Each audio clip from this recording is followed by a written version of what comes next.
गुरुर्ब्रह्मा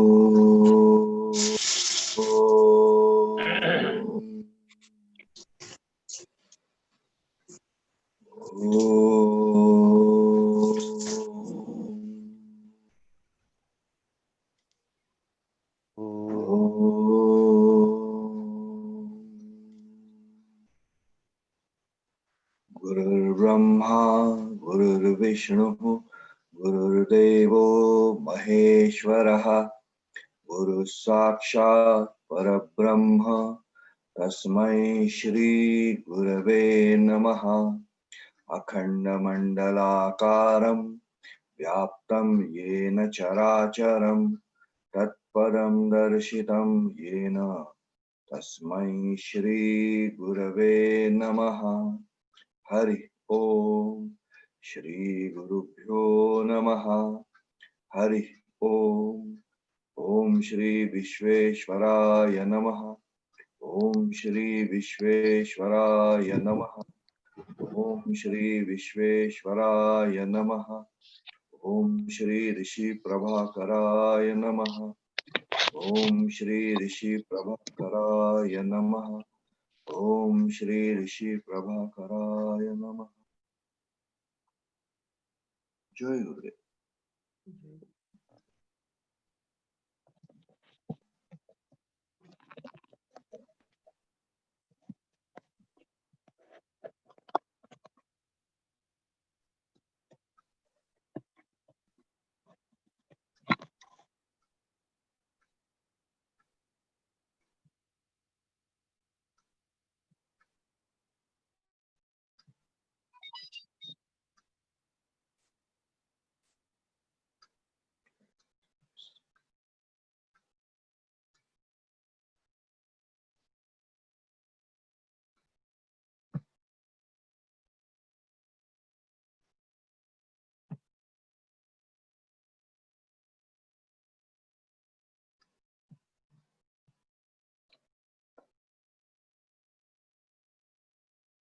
Okay, so Jai Gurudev everybody. Let's begin. पण सुरुवात करायच्या आधी आपण मागच्या वेळी काही बघितलं होतं, रिकॅप केलं होतं आणि त्याच्यावर काही प्रश्न छान सुंदर आलेले आहेत बरं का.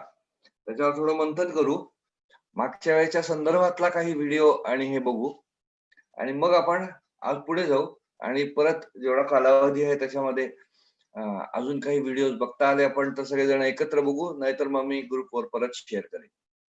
तुमच्यापैकी काही जणांची कंप्लेंट मी माझं व्हॉट्सअपवर बघतोय बरं का, मी ग्रुपवर काही अजून चेक केलेलं नाही आपल्या गुगलच्या ड्राईव्हवर, पण आपला लीला होम ग्रुपवर किंवा माझ्या पर्सनल व्हॉट्सअपवर काही जणांनी होमप्ले शेअर केलेले आहेत. बाकीच्यांनी जरूर करा, कारण यू विल रिअलाइज की this is about ontology and not psychology. So ontologically what you experience. तसा एक महत्वाचा प्रश्न आपण मंथनासाठी घेतला आहे की what is the difference between intention, ज्याच्यावर मी आणि दत्ताजी भरपूर गप्पा मारतो आहे मध्ये मध्ये. आपल्या सगळ्यांसाठी पण हा विषय आजच्यासाठी आपण गप्पा मारूच. पण त्याच्या आधी जस्ट वी विल रिवाइज की आपण काही उदाहरणं घेतली होती. आपण जसं म्हटलं होतं तसं मागच्या वेळेपासूनच हा विषय खूप महत्वाचा बनत जाणार असं मी सांगितलं होतं, जो आज आणि पुढच्या सेशन मध्ये कन्फर्म करू आपण की no matter what context is decisive. म्हणजे फायनली शेवटी काय वाटेल ते झालं तरी प्रत्येकाच्या जीवनात कॉन्टेक्स्ट निर्णायक ठरतं, असं एक वाक्य आपलं परवलीचं बनणार आहे असं मी अगदी सुरुवातीला सांगितलं होतं पहिल्या दिवशी आपल्या इंट्रोडक्शनच्या दिवशी. ते वाक्य महत्वाचं बनायला आपण मागच्या वेळेपासून सुरुवात केली. आणि काय भानगड आहे कॉन्टेक्स्ट हा पण विषय मागच्या वेळेपासून बघायला सुरुवात केलेली होती. की सुरुवातीला आपण उदाहरण घेतलं होतं पतंग, ह्या एका शब्दामुळे मोठा पॅराग्राफ मध्ये फरक पडतो. ओके, तसंच उदाहरणं घेतली होती त्या आजीचं ड्रायव्हिंग करणाऱ्या, किंवा चर्चमध्ये एक बायबलचा अभ्यास करणाऱ्या नन्स असतात त्यांचं एक उदाहरण घेतलं होतं, किंवा व्हायोलिन वाल्याचं उदाहरण घेतलं होतं जे मी आपल्या ग्रुपवर शेअर केलेलं होतं व्हिडिओमध्ये, किंवा सोनू निगमचं उदाहरण घेतलं होतं ज्याचा व्हिडिओ आपल्याकडे अवेलेबल आहे युट्यूबवर सुद्धा. तर ही सगळी उदाहरणांच्या द्वारे आपण हे बघत होतो की त्यावेळी ती परिस्थिती जशी कशी भासते त्या भासण्यामध्ये कॉन्टेक्स्टचा मोठा वाटा असतो आणि कॉन्टेक्स्ट शेवटी निर्णायक ठरतं. तुम्ही आता जे शिकलाय किंवा तुमच्या मेंदूत जे तुम्ही ग्रहण करताय त्याच्यापेक्षा सुद्धा ऍक्च्युअली कॉन्टेक्स्ट त्या क्षणी निर्णायक ठरलेला आहे. असं आपण उदाहरणं बघितली होती. त्याच्यानंतर आपण असं बघितलं होतं की वे ऑफ बिईंग म्हणजे तुमचं शरीर, मन, बुद्धी आणि भावना, body and body actions, reactions, mind and mind thoughts and thought processes आणि इमोशन्स आणि फिलिंग्स या सगळ्याचं कॉम्बिनेशन्स असतात आणि ते अनंत कॉम्बिनेशन्स प्रत्येक गोष्टी म्हणजे बॉडीली रिॲक्शन्स हजारो चालू असतात. माइंड आणि मेंटल रिॲक्शन भरपूर चालू असतात. आपल्यात खळबळ चालू असते. भावभावनांचा कल्लोळ, इमोशन आणि फिलिंग्सचा आपल्यामध्ये भरपूर चाललेला असतो आणि थॉट प्रोसेसेस सुद्धा आपल्याकडे हजारोंनी एका क्षणी चालू असतात. ह्या क्षणी त्या परिस्थितीत ह्या चारचं नक्की कुठलं कॉम्बिनेशन मी स्वतःचं अस्तित्व म्हणून जाणतो त्याला मी असं म्हणत असतो. सो अच्छा. आपण बोलू बरं का. हा आपण चॅटमध्ये विचारलेला प्रश्न की कॉन्टेक्स्टला नक्की मराठी शब्द काय? हा आपण नक्की बोलणार आहोत. याचं ट्रान्सलेशन मी मुद्दामून आता करत नाहीये, कारण ज्या अर्थाने कॉन्टेक्स्ट हा शब्द आपण आता वापरतोय, फायनली कॉन्टेक्स्ट निर्णायक ठरतं. No matter what, context is decisive. असं परवलीचं वाक्य जे आहे, या अर्थाने कॉन्टेक्स्टचा अगदी पक्का मराठी शब्द कुठला? ह्याच्यावर आपण बोलू हे अजून 2 सेशन झाल्यानंतर. कॉन्टेक्स्टला खरा मराठी शब्द कुठला शोभेसा आहे, साजेसा आहे आणि 100% अर्थपूर्ण पण आहे. अशावर आपण नक्की बोलणार आहोत. सो वे ऑफ बिईंग म्हणजे आपण फिक्स नसतो. मी असा आहे अशी स्वतःची धारणा जी बनली असते त्याला आपण वाउंड अप बिईंग किंवा समबडीनेस गुरुजींच्या भाषेत बघतो असं म्हणणार. तो समबडीनेस म्हणजे काय? तर ह्या अनंत कॉम्बिनेशन जे आहेत प्रत्येक क्षणी प्रत्येक परिस्थितीत माझ्या शरीर, मन, बुद्धी, भावनाचा एक मेळ जो आहे कुठला तरी, ज्या मेळाला मी त्या क्षणी त्या परिस्थितीत मी असं म्हणून ओळखत असतो, तो म्हणजे माझा समबडीनेस किंवा वाउंड अप बिईंग असं आपण मागच्या वेळी कन्फर्म केलेलं होतं. आणि त्याच्यानंतर way of acting is the only way with which you can impact the world. अशा शेवटच्या 2 स्लाइड्स मध्ये आपण बघितलं की जगावर कृतिशीलता हा एकमात्र तुमचं साधन आहे, ज्या योगे तुम्ही परिणाम घडवू शकता बाह्य जगात काही घडवायचं असेल तर. या स्लाइडवर आपण एक प्रश्न दिलेला होता आणि त्या प्रश्नासहित आपला मागचा सेशन आपण कन्क्लूड केला होता, थांबवला होता. तो प्रश्न होता की what is the relation between your way of being आणि वे ऑफ डुईंग. सो तुमचं असणं आणि तुमचं वागणं. आता हा शब्द आपल्यासाठी खूप माहितीच आहे, बिईंग आणि डुईंग. कारण आपण ओरिजिन ऑफ डिझायर पासून ह्या विषयाला हात घालून बसलेलो आहे ऑलरेडी गुरुजींच्या कृपेने. तर आपापल्या अंडरस्टँडिंग सहित या विषयावर पण बोलू, पण त्याच्या आधी no matter what, context is decisive याच्याबद्दलचा एक छोटासा फनी ऑडिओ सांगतो. हा ऑडिओ लाईव्ह रेकॉर्डेड आहे. मी शेअर करतोय आणि ऐकवतोय तुम्हाला. हा लाईव्ह रेकॉर्डेड म्हणजे काय आहे, हा ऍक्च्युअली सिक्रेट याच्यातनं कसा बाहेर पडलाय माहिती नाही, पण ह्या हार्वर्ड पीपलनी तो शेअर पण केलेला आहे. So this is about debate. Okay, तर डिबेट मध्ये मी थांबून पण हे करतो, मी शेअर करतोय.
तो एका जहाजावर मेसेज येतो की this 853 please adjust your course by 15 degrees to avoid collision. 15 डिग्रीनी तुमच्या जहाजाची दिशा वळवा, नाहीतर ऍक्सिडेंट होईल.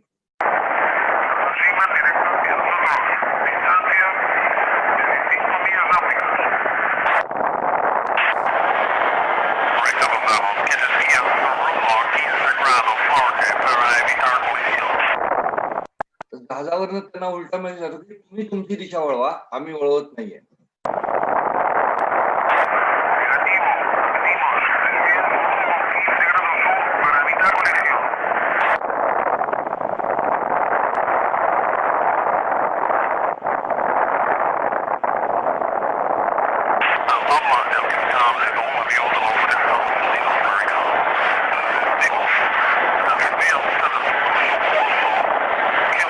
सांगतो की मी कॅप्टन आहे या जहाजाचा, अमेरिकन नेव्हीचं जहाज आहे, तुम्हीच वळवा.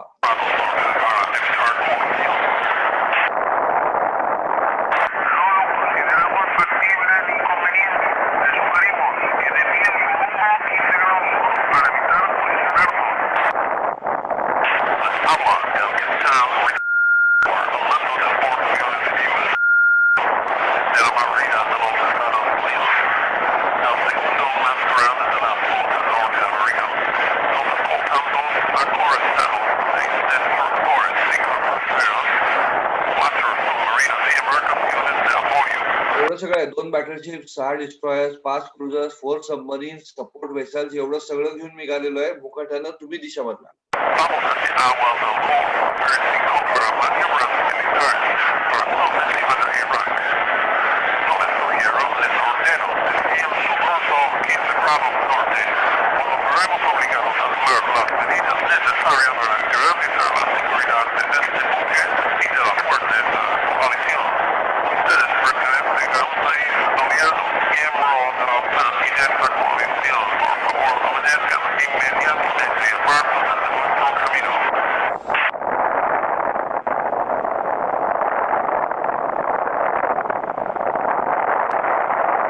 पॉज होतो.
ओके.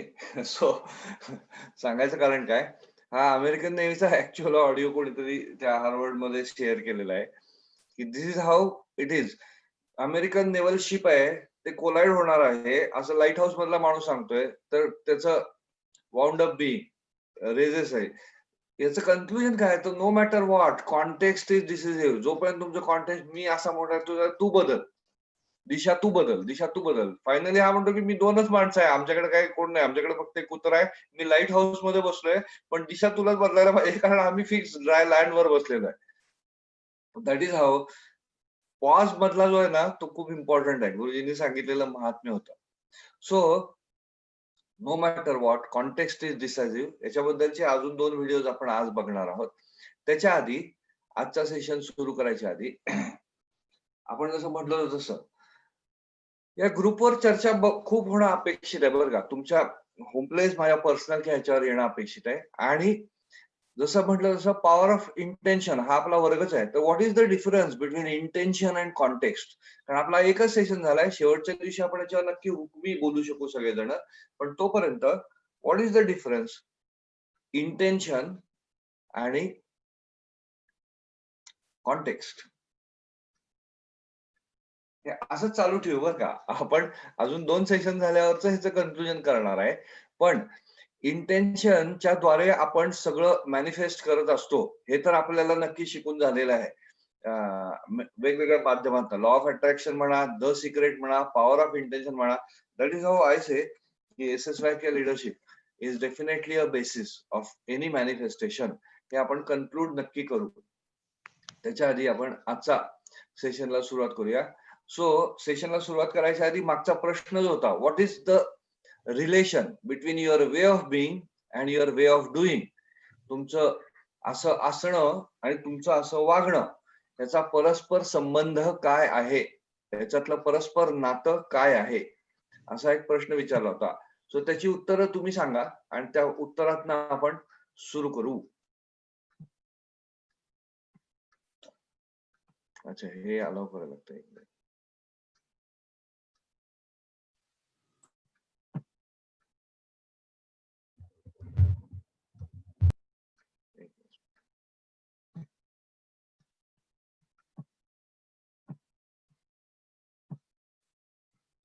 ओके, सगळ्यांना अनम्यूट करायला अलाव केलेलं आहे. तुम्ही आपापलं उत्तर काय जे काय वाटतं ते सांगा बरं का. 2 मिनिटं.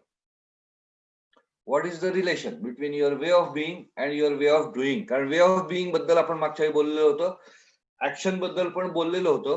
आणि आजचा हा महत्वाचा मुद्दा असणार आहे, कारण कॉन्टेक्स्ट डिसायझिव्ह असतं. हा मुद्द्यापर्यंत पोहोचताना हा अभ्यास होणं अतिशय गरजेचं आहे, जो आपण आज अभ्यास पूर्ण आपला सेशन आजचा असणार आहे. So what is the relation between your way of being and way of doing. तुमचं असं असणं आणि तुमचं असं वागणं हे प्रत्येक परिस्थितीत स्वतःशी संबंधित असलेलं जबरदस्त वाक्य आहे बरं का. म्हणजे मी असा का आहे, मैं ऐसा क्यों हूं, और असं का वागतो सरे, असं आपली जी वाक्य असतात त्याचं हे उत्तर आहे. तर माझं असं असणं आणि माझं असं वागणं याचा परस्पर संबंध काय. Whosoever wants to answer.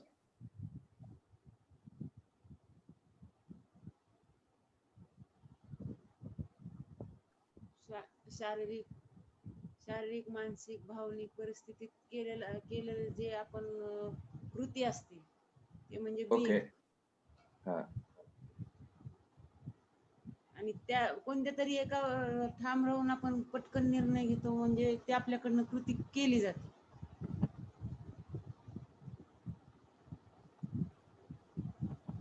Okay, ती कृती केली जाते हे बरोबर, पण या दोन्हीतला परस्पर संबंध काय. तुमचं असं असणं आणि तुमचं असं वागणं यातला परस्पर संबंध काय. त्यातलं एक कोणतं तरी प्रभावी ठरतं, म्हणजे ती परिस्थिती हा, त्याला कारणीभूत ठरते. हो बरोबर. पण जसे आपण असतो तसेच आपण वागतो. सिंपल, जसे आपण असतो तसेच आपण वागतो. मी आता राग आलेला माणूस आहे, मी आता रागांनी वागतो, हे आपल्याला ऑलरेडी शिकलेलो आहे. करेक्ट. अजून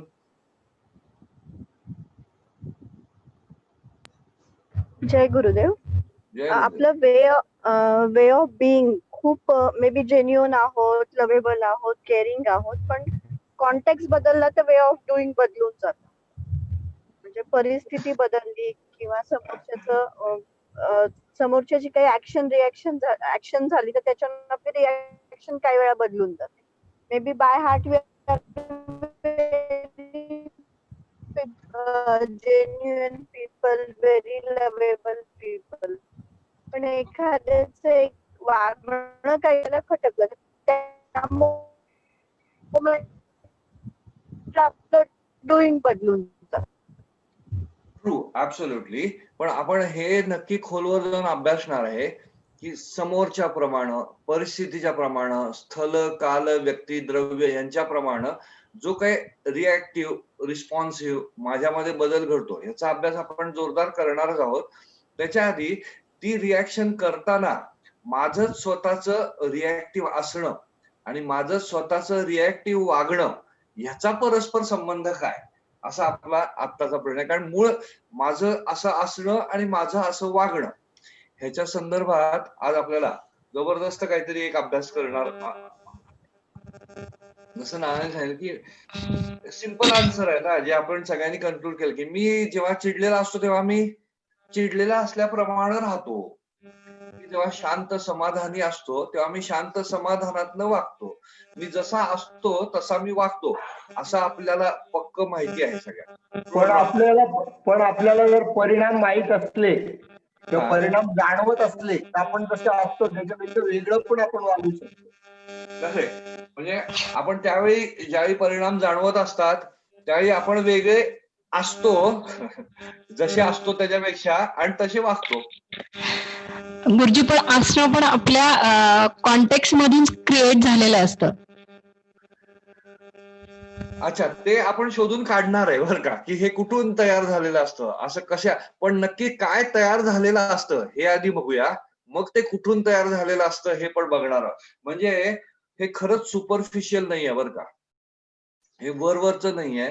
आपण खोलवर जाऊन हे शोधून काढणार आहोत की नक्की माझं स्वतःचं प्रत्येक क्षणाचं त्या परिस्थितीतलं त्या अनंत कॉम्बिनेशनशी आपण मागच्या वेळी बघितली, त्यातलं नेमकं हेच कॉम्बिनेशन कसं काय वरती उभरतं, आणि हे कॉम्बिनेशन जे आहे ते माझं असं असणं आणि माझं त्याप्रमाणे वागणं. आता तुम्ही लक्षात घ्या, ह्या कोर्सचं ओरिजिनल नाव जर का तुम्ही गुगलवर शोधलं ना, तर त्या कोर्सचं नाव आहे ontological model of leadership and exercising leadership effectively. Okay, एवढं मोठं नाव द्यायचं कारण काय? नुसतं लीडरशिप एवढं एका नावात छोट्याशा भागलं नसतं का? Ontological model of leadership and exercising leadership effectively असे दोन. कारण मॉडेल ऑफ लीडरशिप हे असण्याबद्दल आहे आणि एक्सरसाइजिंग लीडरशिप हे वागण्याबद्दल आहे, करण्याबद्दल आहे. सो बिईंग आणि डुईंग असे सेपरेटली नावामध्येच त्यांनी डिफाईन केलेले आहेत, आणि ह्याचं गहन कारण जे आहे ना ते आपण आज शोधून काढणार आहे.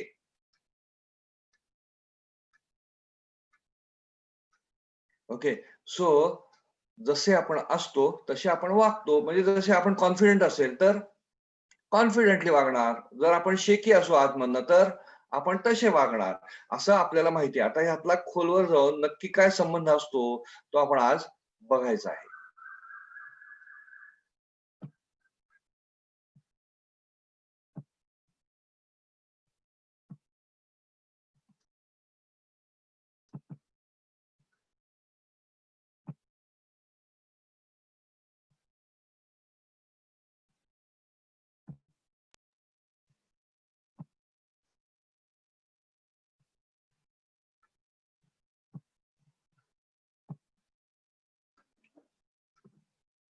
Okay, so way of being and acting. Acting म्हणजे डुईंग बरं का.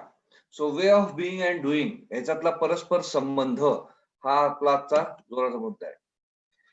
प्रत्येक क्षणी तुमच्या कृती सातत्याने तुमच्या बिईंग प्रमाणेच असतात. म्हणजे प्रत्येक क्षणी सातत्याने तुम्ही जसे असता तसे वागता. आता गुरुजींना नक्की काय म्हणायचं याच्यातला अजून एक आपण जबरदस्त सत्य शोधून काढणार आहे. जसे असता म्हणजे तुमचं असणं, म्हणजेच तुमची वृत्ती, तुमची मनस्थिती, भावभावना आणि शारीरिक स्थिती जी आपण मागच्या वेळी बघितलेलं आहे, वे ऑफ बी. ओके, ते आणि तुमचं वागणं यात प्रत्येक क्षणी सातत्य असते. ओके, ते एकमेकांच्या प्रमाणात असतात. उदाहरणार्थ आत्मविश्वास असताना तुम्ही आत्मविश्वासाने वागता, नसताना तुम्ही नसल्यासारखे वागता. आता ह्याला जरासं छेद देणारं म्हणणं मांडायला सुरू करतोय बरं का. न्यूरोसायन्सनी असं सिद्ध केलेलं आहे की तुमचं कार्य म्हणजे डुईंग हे तुमच्या स्वत्वामुळं नसतं. म्हणजेच तुम्ही जसे आहात तसे असण्यामुळे तुमच्या कृती घडत नाहीत. आपल्याला आजपर्यंत जे वाटतंय की जसं असणं तसं वागणं, त्याच्या विरुद्ध शास्त्रीय कारण मीमांसा सांगतो आहे, आणि ह्याचे पुराव्यांसहित प्रयोगांसहित सिद्ध करून हे बोलत आहेत बरं का. शास्त्रानुसार मेंदू मधल्या ज्या पॅटर्न्समुळं आपल्याला स्वतःच्या अस्तित्वाची जाणीव होते आणि ज्या पॅटर्न्समुळं आपल्या कृती होतात, ह्या दोन्ही एका मुळे दुसऱ्या होत नाहीत. त्या दोन्ही एका वेळी एकत्रितरित्या उभारतात आणि एकमेकांच्यात गुंतलेले असतात. So this is very important discussion point. आता बोल. कारण आपण आतापर्यंत जे म्हणत होतो त्याच्या विरुद्ध काहीतरी आता आपलं चालू झालेलं आहे आणि खूप महत्वाचा भाग आहे. कारण जर का म्हटलं ना म्हणजे आपण हे गुरूंच्या विरुद्ध आहे का? Being to doing to having असा पण एक महत्वाचा मुद्दा आपण शिकलेलो आहे. ओके, ह्याचा आणि ह्याचा परस्पर डायरेक्ट संबंध आहे आणि दोन्हीचंही सत्य एकच आहे हे शोधून जर का नाही काढलं तर ह्याच्यातल्या विसंगतीमुळे आपल्या जीवनामध्ये मोठ्या गडबडी होऊ शकतात. म्हणून हे शोधून काढणं अतिशय आवश्यक आहे की माझं बीइंग हे माझं बीइंग असं आहे म्हणून माझं डुईंग असं आहे असा अर्थ बीइंग टू डुईंगचा नाहीच आहे. मी आता चिडलेलो आहे म्हणून मी असा संतापल्यासारखा वागतो आहे असत्य. मी आता शांत तृप्त समाधानी आहे म्हणून मी शांतीतून समाधानातून तृप्तीतून वागतो आहे असत्य. असं म्हणणं आहे की ज्यामुळं मी शांत समाधानी असल्याची माझी जाणीव मला होते आहे ती ज्या पॅटर्न्स मुळे ज्या माझ्या मेंदूतल्या संरचनेमुळं मला होते आहे अशीच संरचना माझ्या कृतीसाठी सायमल्टेनियसली पण सेपरेट माझ्या मेंदूत एकाच वेळी उभारते आहे. ते दोघही एक वेळी उभारतात पण दोन वेगवेगळे पॅटर्न्स आहेत. दोन संरचना माझ्या मेंदूमध्ये वेगवेगळ्या न्यूरल रचना पॅटर्न्स आहेत ज्याच्यामुळं माझं अस्तित्व आणि माझं वागणं माझं असणं आणि माझं करणं हे एकत्रितरित्या उभरत आहे. पण ते दोन्ही एकामुळे दुसरं उभरत नाहीये. मी असा आहे म्हणून मी असा वागतो नाही. मी असा वागतोय म्हणून मी असा आहे नाही. मी असा आहे आणि मी असा वागतो ह्या दोन वेगवेगळ्या गोष्टी एकाच वेळी मेंदूमध्ये जाणवतात. ओके, याच्यावर थोडं शांतपणे आत मंथन करणं आवश्यक आहे बरं का. कोणाला काही बोलायचं असेल तरी बोलू शकतात विचार करून.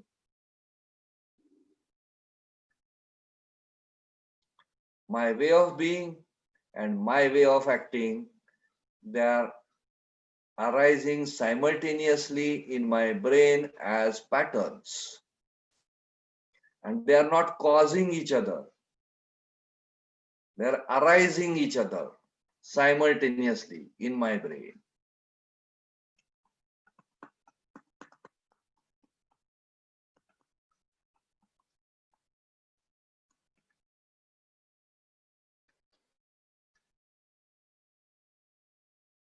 ओके, याच्यावर मंथन अजून चालू ठेवा बरं का. अजून भरपूर आपल्या हा सॉरी बोलणार आहे.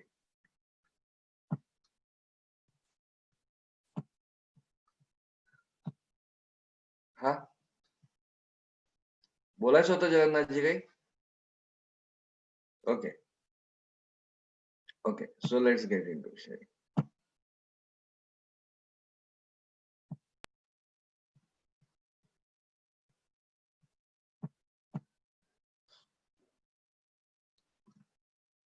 म्हणजेच आपलं वागणं आपण जसे असतो त्यामुळे नसून त्याप्रमाणे असतं. आता हे शब्द लक्षात घ्या बरं का. मी असा आहे त्यामुळं मी असा वागतो असत्य. मी असा आहे त्याप्रमाणे, आता प्रमाणे म्हणजे प्रमाण आलं बरं का. ओके, प्रपोर्शन आलं. Proportion is correct word, no problem. प्रमाणात असतं. ज्या प्रमाणात मी चिडलेला असतो त्या प्रमाणात मी चिडल्यासारखा वागतो. करेक्ट आहे. ज्या प्रमाणात मी चिडलाय त्यामुळं मी असा त्या प्रमाणात नाही, त्यामुळे नाहीये.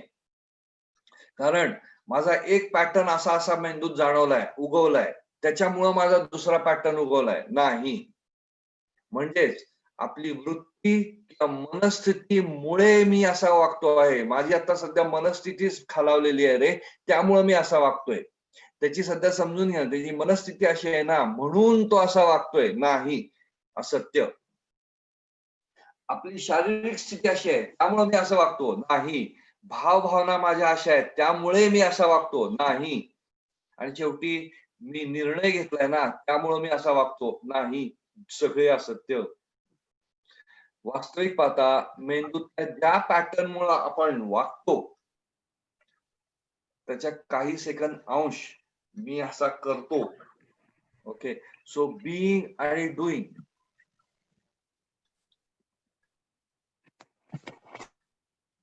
सो बिईंग आणि डुईंग हे दोन वेगवेगळे पॅटर्न्स आहेत. दोन्ही मेंदूत सायमल्टेनियसली उगवतात. दोन्हीचंही सेन्सिंग एकत्रच होतं. पण समजा त्याच्यात फरक करायचाच म्हणला तर मेंदू मधल्या पॅटर्न्स मध्ये नक्की कुठला पॅटर्न जस्ट आधी उगवतो, तर 1/6 सेकंदाचा 6वा भाग कृतीचा पॅटर्न आधी उगवतो, ऍक्शनचा पॅटर्न आधी उगवतो. म्हणजे माझा हात असं चिडून आपटणं, तर माझ्या चिडल्याची हाताला होणारी जाणीव आणि हात आपटायची ऍक्शनची माझी कृतिशीलतेचा तयार होणारा पॅटर्न, यातला हात आपटायचा पॅटर्न माझा आधी तयार झालेला असतो आणि मग त्याच्या चिडल्याची जाणीव मला स्वतःला झालेली असते. बिग कॉन्ट्राडिक्शन आतापर्यंत आपल्या स्वतःच्या समजुतीबद्दलचं. आणि हा सगळा खेळ का करतो आहे ते आपण बोलूच बरं का शेवटी. पण हा मोठा मोठा मोठा मोठा मोठा आपल्या आतापर्यंतच्या समजुतीला मिळालेला कदाचित धक्का आहे आणि तो तसा असणं अपेक्षित आहे. सो एनीबडी, तुम्हाला आले ते मन मोकळेपणाने तुम्ही मांडत पण राहा, मंथन पण करत राहा, दोन्ही एका वेळी चालू राहू दे बरं का. कारण हा मुद्दा जोडणार आहोत आपण आपल्या ऍक्च्युअली माझं अस्तित्व असं का आहे आणि असं का वागतोय, याच्यातनं ते लीडर पर्यंत कसं असणार, कॉन्टेक्स्टच्या ह्याच्याशी काय संबंध आहे, या सगळ्या आपण मिसिंग लिंक्स जे आहेत ते जोडणार आहोत. हा गुरुजी, मला असं वाटतं हा की असणं आणि वागणं, असं वागणं हे असण्याप्रमाणे असतं, हे आपलं पहिलं स्टेटमेंट होतं आणि ते थोडंसं योग्य वाटतं, पण ते तसं नसतं असं तुम्ही दुसऱ्या ह्याच्यात सांगताय. पण मूळ असण्यामध्येच आहे. जरी पॅटर्न्स असतील किंवा जरी प्रपोर्शन्स असतील, तर ते पॅटर्न्स मूळ असण्यामध्येच आहे, बिईंग मध्येच आहे ना. आता तुम्ही ज्याला बिईंग असं म्हणता आहात ना, ते बिईंग अजून ह्या ऑन्टॉलॉजिकल लिडरशिपच्या स्लाइड्स मध्ये आपण कव्हरच झालेलं नाही. म्हणजे ते मूळ जे आहे, आपण ज्याला बिईंग म्हणतोय, तुम्ही ज्याला स्वतःला मी म्हणून ओळखता, ते ह्या चारचं कॉम्बिनेशन असं आपण बघितलेलं आहे. शरीर, शारीरिक स्थिती, मन, मानसिक स्थिती, भाव, भावनांचा कल्लोळ आणि विचार प्रक्रिया, ह्या चारचं त्या क्षणातलं त्या परिस्थितीतलं स्वतःला आयडेंटिफाय केलेलं एक कॉम्बिनेशन जे आहे त्याला आपण वे ऑफ बिईंग असं नाव दिलेलं आहे. हे जे वे ऑफ बिईंग आहे आणि तुमची कृती, हे दोन्ही एका वेळी मेंदूत उभरतात. म्हणजे हे मी असा आहे ह्याची जाणीव स्वतःबद्दलची असणं, ह्या चारच्या कॉम्बिनेशन बद्दल आणि याच्याबद्दलच्या संदर्भात आणि त्याच्या प्रमाणात, हा शब्द करेक्ट आहे बरं का, त्याच्या प्रमाणे असतो असं म्हटलं तर करेक्ट आहे, कारण त्याच्या प्रमाणातच असतं. पण ह्याच्यामुळे असतो, हे असं आहे त्यामुळे हा पॅटर्न उगवला, हे असत्य आहे असं आपलं म्हणणं आहे. दुसरं, तुम्ही ज्याला बिईंग म्हणून आपण भारतीय आध्यात्मिकरित्या ज्याला ओळखतो, ते हे या चारचं नाही, ह्याला अजून एक घेऊन मिळतं, 5वं. ओके, ते स्वस्वरूप, चिदानंद रूप वगैरे जे काय म्हणतात, शिवोहम, ते शिवस्वरूप वगैरे, हे 5वं चैतन्याचा पाठ जो आहे ना, तो आपण इथे पण बोलणार आहे, पण आतापर्यंत आपण स्लाइड्स मध्ये काय बघितलेला नाहीये. तेव्हा आपण ह्या चारचं ह्या क्षणी या परिस्थितीत जे मी स्वतःला मी म्हणून ओळखतो, ते ओळखणं, जाणणं आणि माझ्या कृती, ह्या दोन्हीही एकमेकांच्या प्रमाणात मेंदूत एकत्र उगवतात, एकत्र जाणवतात. सो माझ्या मेंदूमध्ये माझ्या असण्याची आणि माझ्या वागण्याची जाणीव जी असते, ती दोन्हीही एकाच वेळी होते. इनफॅक्ट जर का जाणीव कुठली आधी होते असं तारतम्याने फरक करायचाच म्हटला, तर माझ्या कृतीची जाणीव खरं तर मला आधी होत असते. म्हणजे the way I realise it, okay, is always action in proportion with my being, and action arise bit earlier.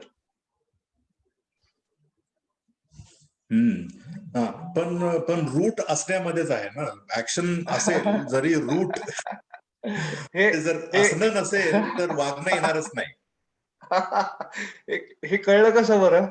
म्हणजे आता असं ना, मला असं ठामपणे वाटतं आहे की रूट असण्यामध्ये आहे आणि त्याप्रमाणे मी इथे बोलतो आहे, यातलं नक्की आधी काय होत आहे?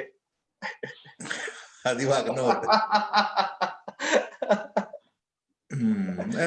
अवेअरनेस मध्ये अगदी वागणं येतंय,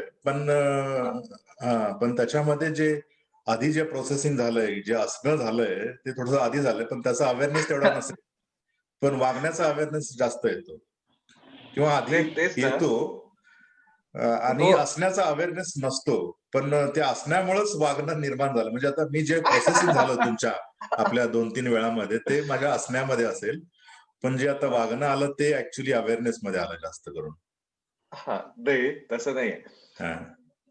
अवेअरनेस म्हणजे नक्की काय? कारण आता आपण हा खोल परफेक्ट विषय काढलाय बरं का तुम्ही. हम्म. सो अवेअरनेस म्हणजे नक्की काय?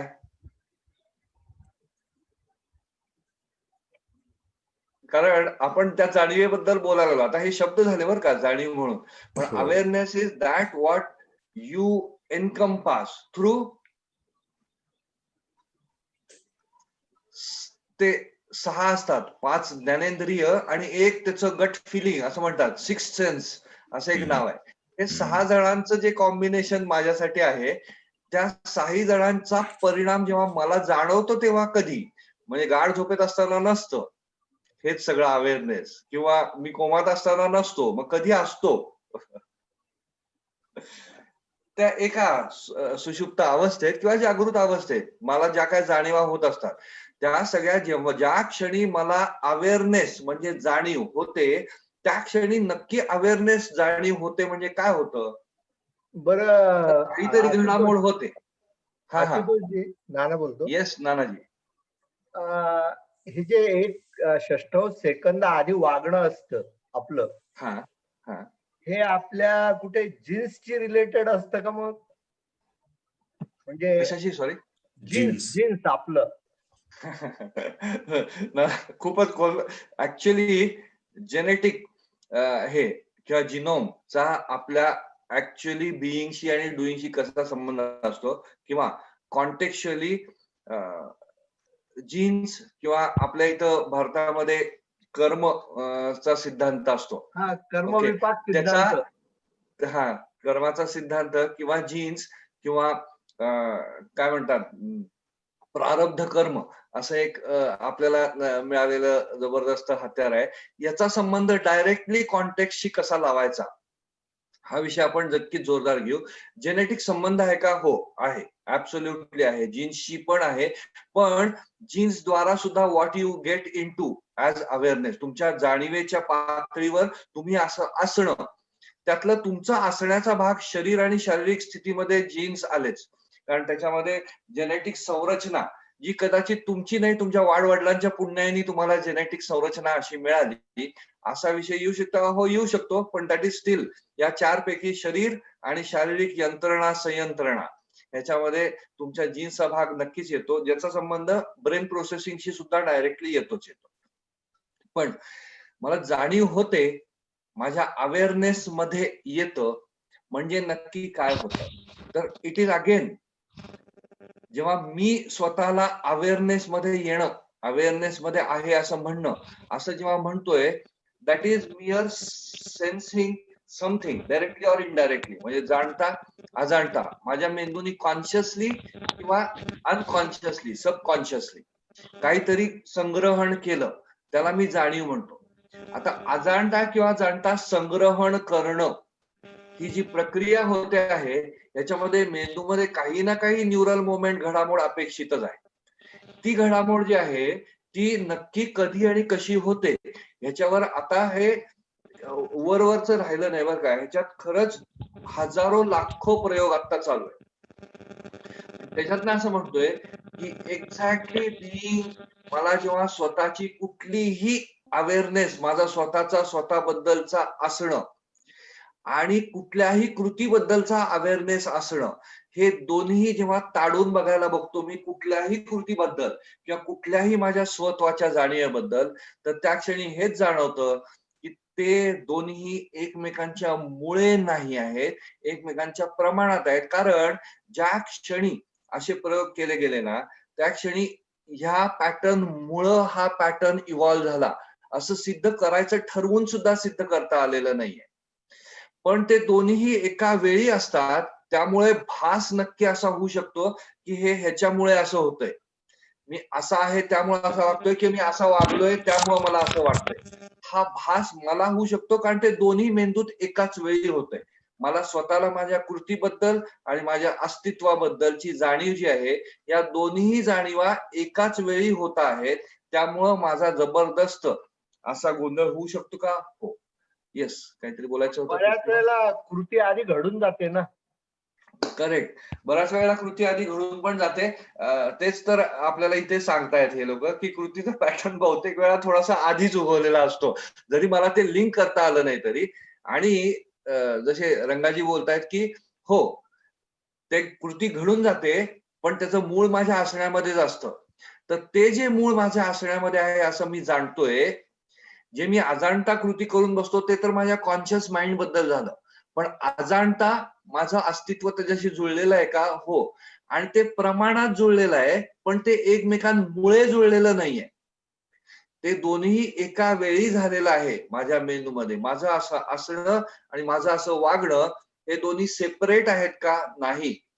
दोन्ही एकत्रितरित्या वेगवेगळे पॅटर्न म्हणून माझ्या मेंदूत उगवतात. त्यामुळं माझं असणं आणि वागणं बाह्यतः एकत्रच जाणवतं मला. आता बिईंग आणि डुईंगचा हा इतका खल करायचं कारण काय आहे, ते आपण आज शेवटी बघणार आहे, बरं का. गुरुजी एखादं एक्झाम्पल देऊन एक्सप्लेन करा ना, म्हणजे लवकर लक्षात येईल.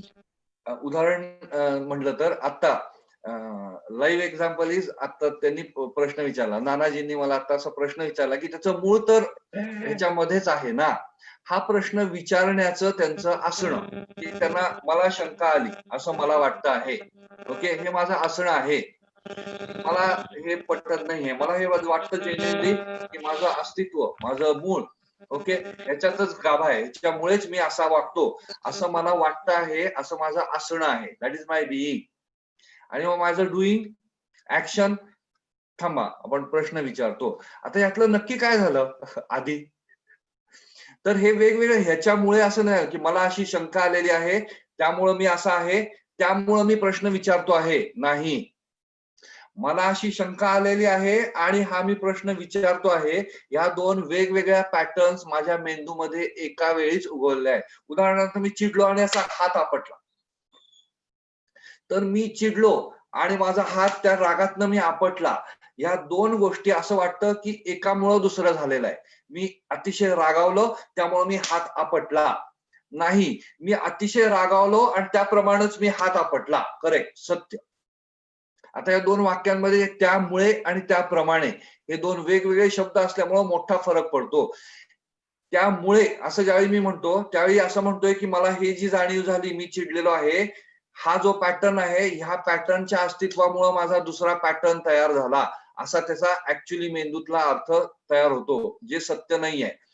सत्य अर्थ हा आहे, की मी असा चिडलो, त्याच वेळी माझा दुसरा हात आपटायचा पॅटर्न पण सेपरेट पण मेंदूत तयार झाला आणि दोन्ही एकाच वेळी तयार झाले. गुरुजी सो माझं पण असणं मी आणि काय- माझं वागणं हे दोन्ही पूर्ण वेगवेगळ्या गोष्टी एकाच वेळी माझ्या मेंदूत तयार होतात. पण त्या एकमेकांमुळे तयार होत नाहीत, तर एका वेळी तयार होतात. आता गुरुजी हा खल करायचं कारण आपण अजून 5 सॉरी. तुम्ही जे आता बोलले ना, मी हा, प्रश्न मला नाना बोलतो. पडतोय. हा, हा ना. तुम्ही जे आता बोलले ना, मी विचारल्यानंतर, तर हा. एक्झॅक्टली माझ्या मनामध्ये माझ्या हातून घडलेल्या एका प्रसंगाचं हे येऊन गेलं, ओके. की आणि त्याच्यामुळे मला असं वाटलं, की हा प्रश्न आपण विचारायला पाहिजे. कारण हा. त्या एका आपण जसं म्हणतो बेसावध क्षणी, हो. तसं म्हणजे जर तुम्ही वेळ दिला तर मी अगदी 4 वाक्यात एक प्रसंग सांगू प्लीज शकतो का? प्लीज. Absolutely, please please. बसच्या साईडने मी चाललेलो होतो ट्रॅफिक मध्ये स्कूटरवर, आणि ओके. त्या खिडकीतनं एक जण बाहेर थुंकला पान खाल्लेला, आणि ते ओके. माझ्या अंगावर पडलं. मग ओके. जे पुढे घडलं ते मला नंतर जाणीव झाली या सगळ्या गोष्टी. मी पटकन ती माझी स्कूटर त्या बसच्या पुढे घालून त्याला आडवी घातली आणि बस थांबवली, आणि मी मध्ये घुसलो बसच्या हा. मध्ये, आणि त्या हा. थुंकणाऱ्याच्या एक थोबाडीत मारली. हा. आणि त्याच वेळेला एक पाठीमागे बसलेला कोणीतरी माणूस मला जय गुरुदेव नाना गुरुजी असं त्यांनी एकाने केलं. आणि मग मी त्या तो प्रसंग काय असेल तो सारवं करून खाली उतरलो. जिकडे तिकडे झालं आम्ही जिकडे तिकडे गेलो. म्हणजे बरंच काही घडलं त्या ठिकाणी. पण सांगायचा अर्थ असा की हे जे काही माझ्याकडून घडलं हे त्या थोड्या वेळासाठी मला समजलं सुद्धा नाही की आपण असं काही करणार आहोत, आपल्या हातून असं काही होणार आहे. जे माझ्यासाठी घडलं त्याला ही माझी एकदम प्रतिक्रिया होती. करेक्ट. ऍब्सोल्युटली. आणि ही जी प्रतिक्रिया आणि क्रिया ह्या ज्या दोन्ही होतात, या दोन्ही माझ्या मेंदूमध्ये एका वेळी उगवत आहेत बरं का. जाणता किंवा अजाणता, अगदी पूर्ण जाणीवपूर्वक जरी तुम्ही कृती कुठली केली किंवा अजाणता जशी रिॲक्शन. आता ह्याचा संबंध आपण कन्स्ट्रेंट ज्यावेळी थर्ड पोर्शन बघणार आहे, जसं फाउंडेशन बघितलंय, आपण सध्या कॉन्टेक्स्चुअल फ्रेमवर्क बघतोय, तशी कन्स्ट्रेंटच्या पार्ट मध्ये मी हे उदाहरण नक्की नाना परत एकदा रेफरन्सनी वापरीन बरं का. पण आपण परत एकदा अजून 5 स्लाइड्स आणि परत मंथन याच्यावर. अजून कोणीतरी बोलत होतं मला वाटतं. सॉरी. जय गुरुदेव. जय गुरुदेव. गुरुजी, बऱ्याच वेळेस असं असतं हा. की आपला मूळ स्वभाव नसतो, हा परंतु आपण वागून जातो. हा. मग या दोन्ही गोष्टी कशा आहेत? हा हा आपण नसतो, माझा स्वभावच नाही तो, परंतु आपण वागतोच तसं. करेक्ट. जसं आपण म्हणतोय की जसं आपण आहोत तसं वागतो. ह्या दोन क्रिया एकाच वेळेस इमर्ज होतात. करेक्ट. तो आपण नसतो त्या गोष्टी कधी कधी खूप वेळेस वागतो. करेक्ट. मग ते ह्याचं उत्तर आपलं करेक्ट. सुंदर सुंदर प्रश्न आहे.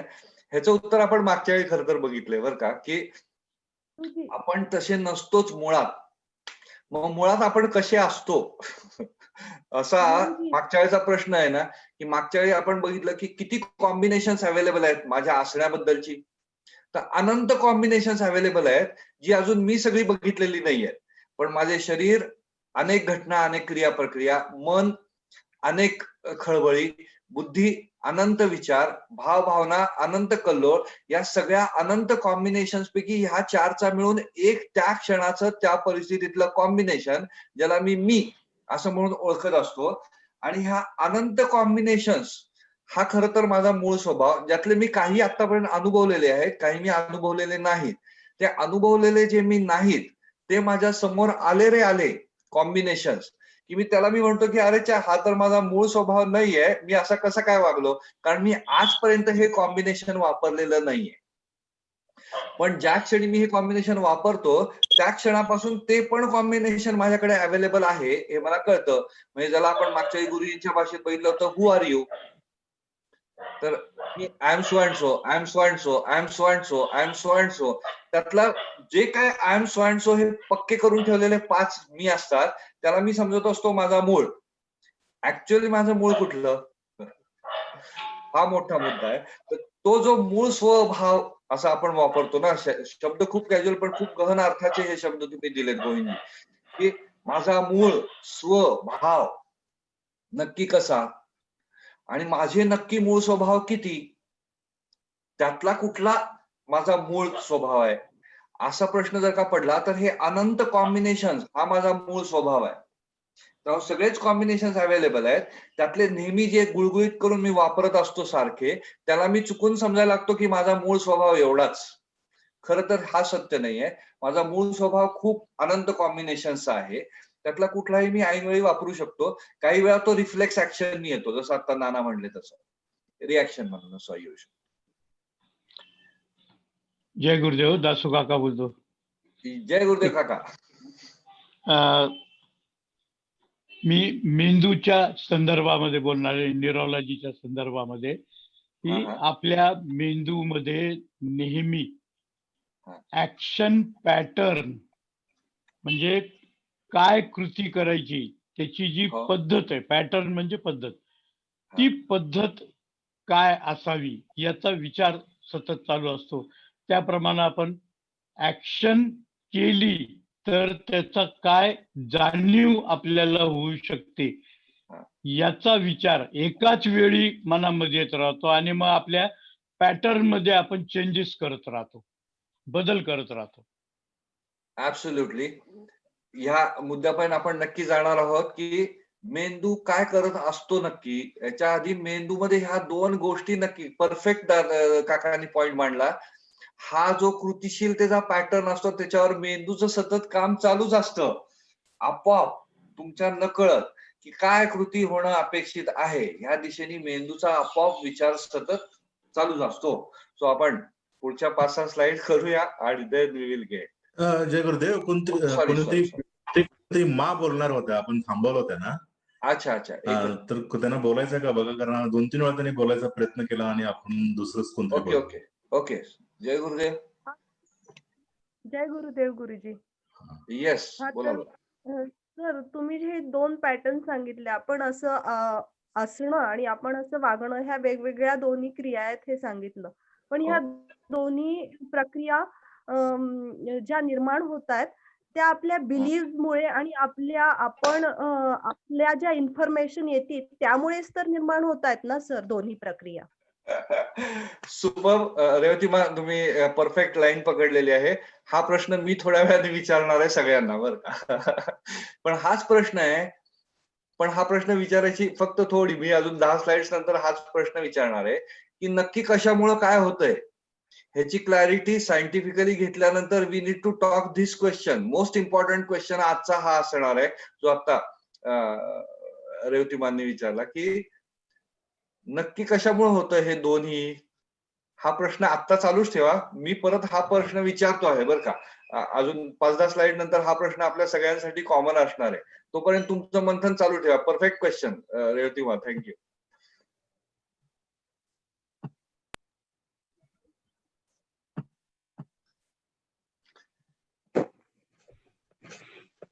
ओके. सो मेंदूतील ज्या पॅटर्नमुळे आपण असं वागतो त्याच्या आधी काही सेकंदांश क्रियेचा पॅटर्न तयार होतो, जसं आता दासू काकांनी सांगितलं. म्हणजेच निर्णय घेतल्यामुळे असं वागतो नाही, निर्णय घेतल्याप्रमाणे शास्त्रानुसार अभ्यास केला तर लक्षात येतं आपण निर्णय घेऊन असं वागतोय ही गैरसमजूत आहे. आपण निर्णय घेणे आणि वागणे हे दोन्ही एकाच वेळी होत आहे. जे करतात त्याच्यासाठी आवश्यक असलेली मेंदूची प्रक्रिया आणि तुम्ही जसे असता म्हणजे मनस्थिती, भावभावना, विचार आणि शारीरिक स्थिती ह्याच्यासाठी असलेली मेंदूची प्रक्रिया ही सातत्याने एकमेकांबरोबर एकत्रितरित्या गुंतलेले असतात. आता याचं उदाहरण समजून सांगायचं म्हणून दिलेलं आहे. तुमच्या हाताचा पुढचा भाग आणि तुमच्या हाताचा मागचा भाग. पुढच्या भागामुळे मागचा भाग आहे का? नाही. पण पुढचा भाग वरती केला की मागचा भाग उगवतो का? आपोआप वरती येतो का? येतो. मागचा भाग खालती नेला की पुढचा भाग खालती जातो का? जातो. ते दोन्ही एकच आहेत का? नाही. ते दोन्ही एक नाही आहेत. ते दोघेही एकमेकांमुळे आहेत का? नाही. पण ते एकमेकांप्रमाणे हलतात का? हो, एकमेकांच्या प्रमाणे हलतात. एकमेकांच्या मुळे हलत नाही. त्यांचे सगळे सेल्स वेगवेगळे आहेत. पुढच्या आणि मागच्या हे कॉम्बिनेशन सेल्स, स्किन पार्ट वेगवेगळे आहेत. पण ते एकमेकांमुळे नसून एकमेकांच्या प्रमाणे हलतात, एकमेकांच्या प्रमाणात इकडे तिकडे जातात. हा लीडर बनण्यामधला दुसरा महत्वाचा मुद्दा आहे. तुम्ही असे आहात म्हणून तुम्ही असे वागता नाही. तुम्ही असे आहात आणि असे वागता हे दोन्ही एकमेकांमुळे नसून एकमेकांसह असतात. हे पूर्ण समजून घ्या. कारण हे उदाहरण मुद्दामून सांगितलेलं आहे बरं का, की तुमच्या हाताचा पुढचा भाग, तुमच्या हाताचा मागचा भाग हे एकमेकांमुळे नाही आहेत, हे एकमेकांच्या प्रमाणात. पुढचा वरती नेला, मागचा वरती येतो, मागचा खालती नेला, पुढचा खालती जातो. ते दोन्ही एक नाही आहेत. ते दोन्ही एकमेकांमुळे पण नाही आहेत, पण ते दोघही एकमेकांच्या प्रमाणे वागतात. आपोआप तुमची इच्छा असो वा नसो, तुम्ही पुढचा हा भाग मागच्या भागापासून सेपरेट करू शकता का? नाही. पण ते दोघी एकच आहेत का? नाही.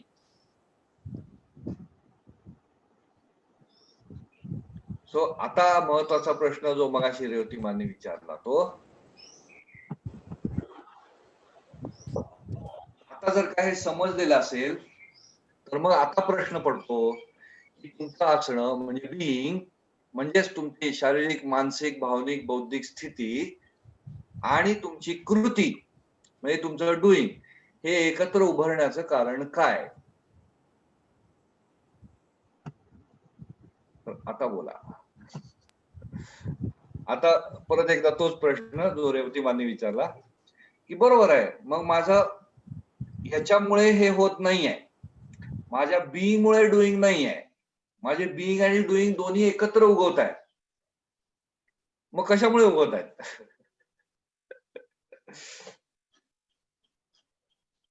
हा, आता बोलू शकता का तुम्ही रेवती मा? हा सर, मला असं वाटतं की ह्या दोन्ही प्रक्रिया आपल्याकडे येणारी इन्फॉर्मेशन हा आणि त्यातनं समजून जेवढी समज माझी असते त्या इन्फॉर्मेशन मधनं हा. त्यांनी केलेली मी बिलीव्ह सिस्टीम म्हणजे सुपर. रेवती मा, very big hint. She has already reached a D.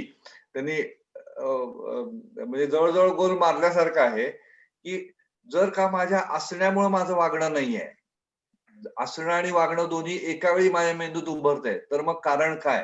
त्याचं कारण जबरदस्त त्यांनी ऑलरेडी डी पर्यंत आणून ठेवलंय. गोल फक्त करायचा आता, जस्ट वन स्टेप अहेड आणि इट्स अ गोल. हा प्रश्न पडला पाहिजे ना की मी असा चिडलोय म्हणून मी चिडल्याप्रमाणे वागतो नाही, मग हे दोन्ही उगवलं कुठनं? आता हे जाऊन कॉन्टेक्सशी कसं भिडतं इकडे आपण हळूहळू चाललेलो आहे बरं का. तो तुमचं असणं,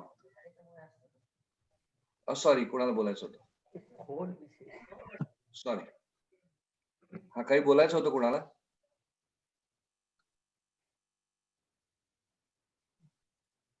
ओके. सो मग हा पॅटर्न अशा पद्धतीने एकत्रित कुठनं उगवतो? कारण आपल्याला आतापर्यंतची समज होती की मी असा आहे त्यामुळे हा उगवलाय, मी असं केलंय त्यामुळे माझं असं स्वतःची जाणीव आहे. म्हणजे मी अतिशय आनंदी आहे त्यामुळे मी नाचतो आहे, किंवा मी अतिशय डिप्रेशन मध्ये आहे त्यामुळे मी असा वागतो आहे. हे जर का धादांत सत्य असेल तर मी अतिशय आनंदी आणि नाचतो आहे किंवा अतिशय दुःखी आणि डिप्रेशन मध्ये आहे त्यामुळे असा वागतोय, असं जर का सत्य नसेल तर हे दोन्ही असण्याचं कारण काय? समोरची परिस्थिती. अरे, या प्रश्नाचं उत्तर जाणून घ्यायच्या आधी आता आपण 3 व्याख्या बघायच्या आहेत. आणि आज उत्तर आपल्याला ऑलरेडी मिळालेलं आहे बरं का. येस, समोरची परिस्थिती किंवा समोरच्याच्या परिस्थितीनुसार येणार फिलिंग हे कसं उत्तर जुळणार आहे त्याच्या आधी आपण 3 व्याख्या बघायच्या आहेत आज मेन. या का? कारण दुसरा कुठलाही अर्थ याच्यातनं निघू नये ह्याची व्यवस्था हार्वर्ड युनिव्हर्सिटीने करण्यासाठी शब्दांच्या ह्याच्यामध्ये क्लॅरिटी दिलेली आहे. तर व्याख्या number 1, what you are dealing with. तुम्ही कशाला सामोरे जाताय ह्याची व्याख्या करणं अपेक्षित आहे. आता हा आजपासून ऍप्लिकेबल झाला बरं का. तुम्ही जगातल्या प्रत्येक गोष्टीशी डील करू शकता. म्हणजे नक्की काय काय करायचं असतं, ओके, इन्क्लुडिंग कॉर्पोरेट सेक्टर, तुमच्या प्रोफेशनल लाईफ मध्ये किंवा तुमच्या फॅमिली आणि पर्सनल लाईफ मध्ये सुद्धा वापर ह्याचा होऊ शकतो. Okay, what you are dealing with म्हणजे नक्की काय? माझ्या समोर काहीतरी ठाकलेलं आहे म्हणजे काय? म्हणजे 3 गोष्टी. ज्या परिस्थितीवर तुम्ही काम करताय, ज्या परिस्थितीत तुम्ही काम करताय आणि ज्या कुठल्या परिस्थितीत तुम्ही ज्या कुठल्या परिस्थितीवर काम करताय ते करताना तुम्हाला स्वतःची होणारी जाणीव. म्हणजे तुम्ही स्वतःला कसे भासता. Circumstances on which you are working, circumstances in which you are working, and while working in certain circumstances, on certain circumstances, how you occur to yourself. या 3 गोष्टी एकत्रित घेतल्या त्याला म्हणायचं what you are dealing with. तुम्ही कशाला सामोरे जात आहात, तुम्ही कशाच्या समोर उभे ठाकलेले आहात.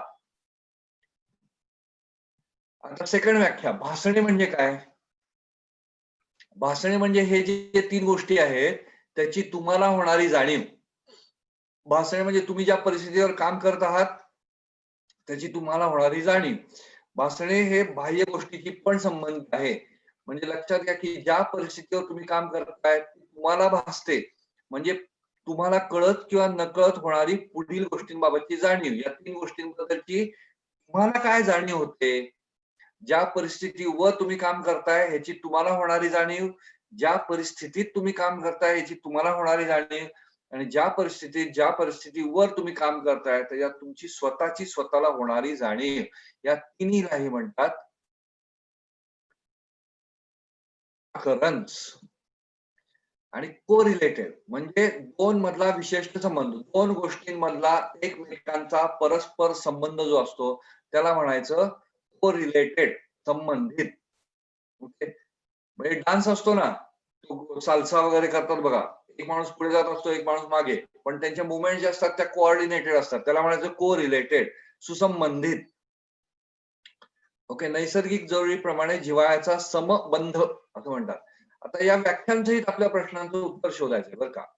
तुमचं असणं आणि मनस्थिती, वैचारिक स्थिती म्हणजे तुमचं असणं आणि तुमची कृती हे एकमेकांमुळे जर का नाही, तर मग हे एकत्रितरित्या माझ्या मेंदूत यायचं कारण काय?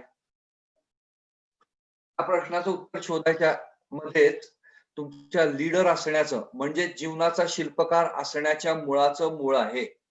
ओके, ते गावली मुळमायाची मुळी असं गाणं आहे ना एक, त्या गाण्याच्या संदर्भात हे मूळ शोधायचं असेल तर पुढचा प्रश्न, मी जीवनात जसा आहे, आता हा वैयक्तिक झाला बरं का वर्ग, मी जसा कसा आहे आणि मी जसा वागतो हे जर एकमेकांमुळे नसेल तर ते कशामुळे आहे?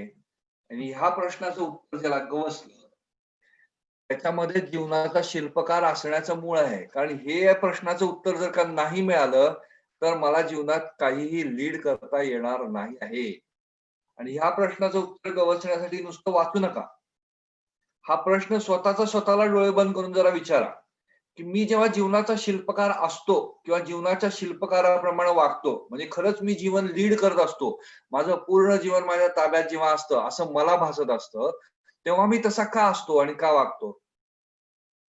मुळात या प्रश्नाचं उत्तर खरोखर मला हवं आहे का? कोहम असा सगळ्यात गहन आध्यात्मिक प्रश्न प्रत्येकाला पडलेला असतोच, असं भारतीय अध्यात्माची धारणा आहे की मैं कौन हूं. मुळात हे कळलं की जर हे मूळ मला गवसलं तर मी असा का आहे आणि मी असा का वागतो, तरच मी कितीतरी वेगवेगळ्या प्रकारांनी असू शकतो आणि कितीतरी प्रकारांनी वागू शकतो. मग त्याला मी अवतार असं भारतात म्हणतात. मी रामाचा अवतार पण घेऊ शकतो, कृष्णाचा अवतार पण घेऊ शकतो, असे अनंत अवतार धारण करत असतात.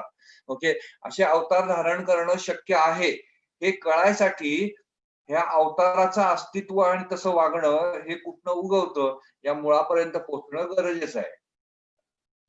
काही क्षणासाठी डोळे बंद करून घ्या आणि खरंच ह्याच्यावर विचार करा की माझं असं असणं आणि माझं असं वागणं ह्याचं मूळ काय, आणि हे जर का मूळ मला मिळालं तर नक्की माझं काय होऊ शकेल. Just close your eyes and think. मी जेव्हा जीवनाचा शिल्पकार असतो आणि शिल्पकाराप्रमाणे वागतो तेव्हा नक्की त्याचं मूळ कुठे असतं? What is the origin of me being sculpturist of my own life? माझ्या जीवनाच्या शिल्पकारितेचा शिल्प बनवण्यासाठीचं मूळ माझं तसा शिल्पकार असणं आणि माझं त्या शिल्पकाराप्रमाणे वागणं हे दोन्ही जर का एकाच वेळी माझ्या मेंदूत उगवत असेल तर त्याचं मूळ नक्की कुठे असतं?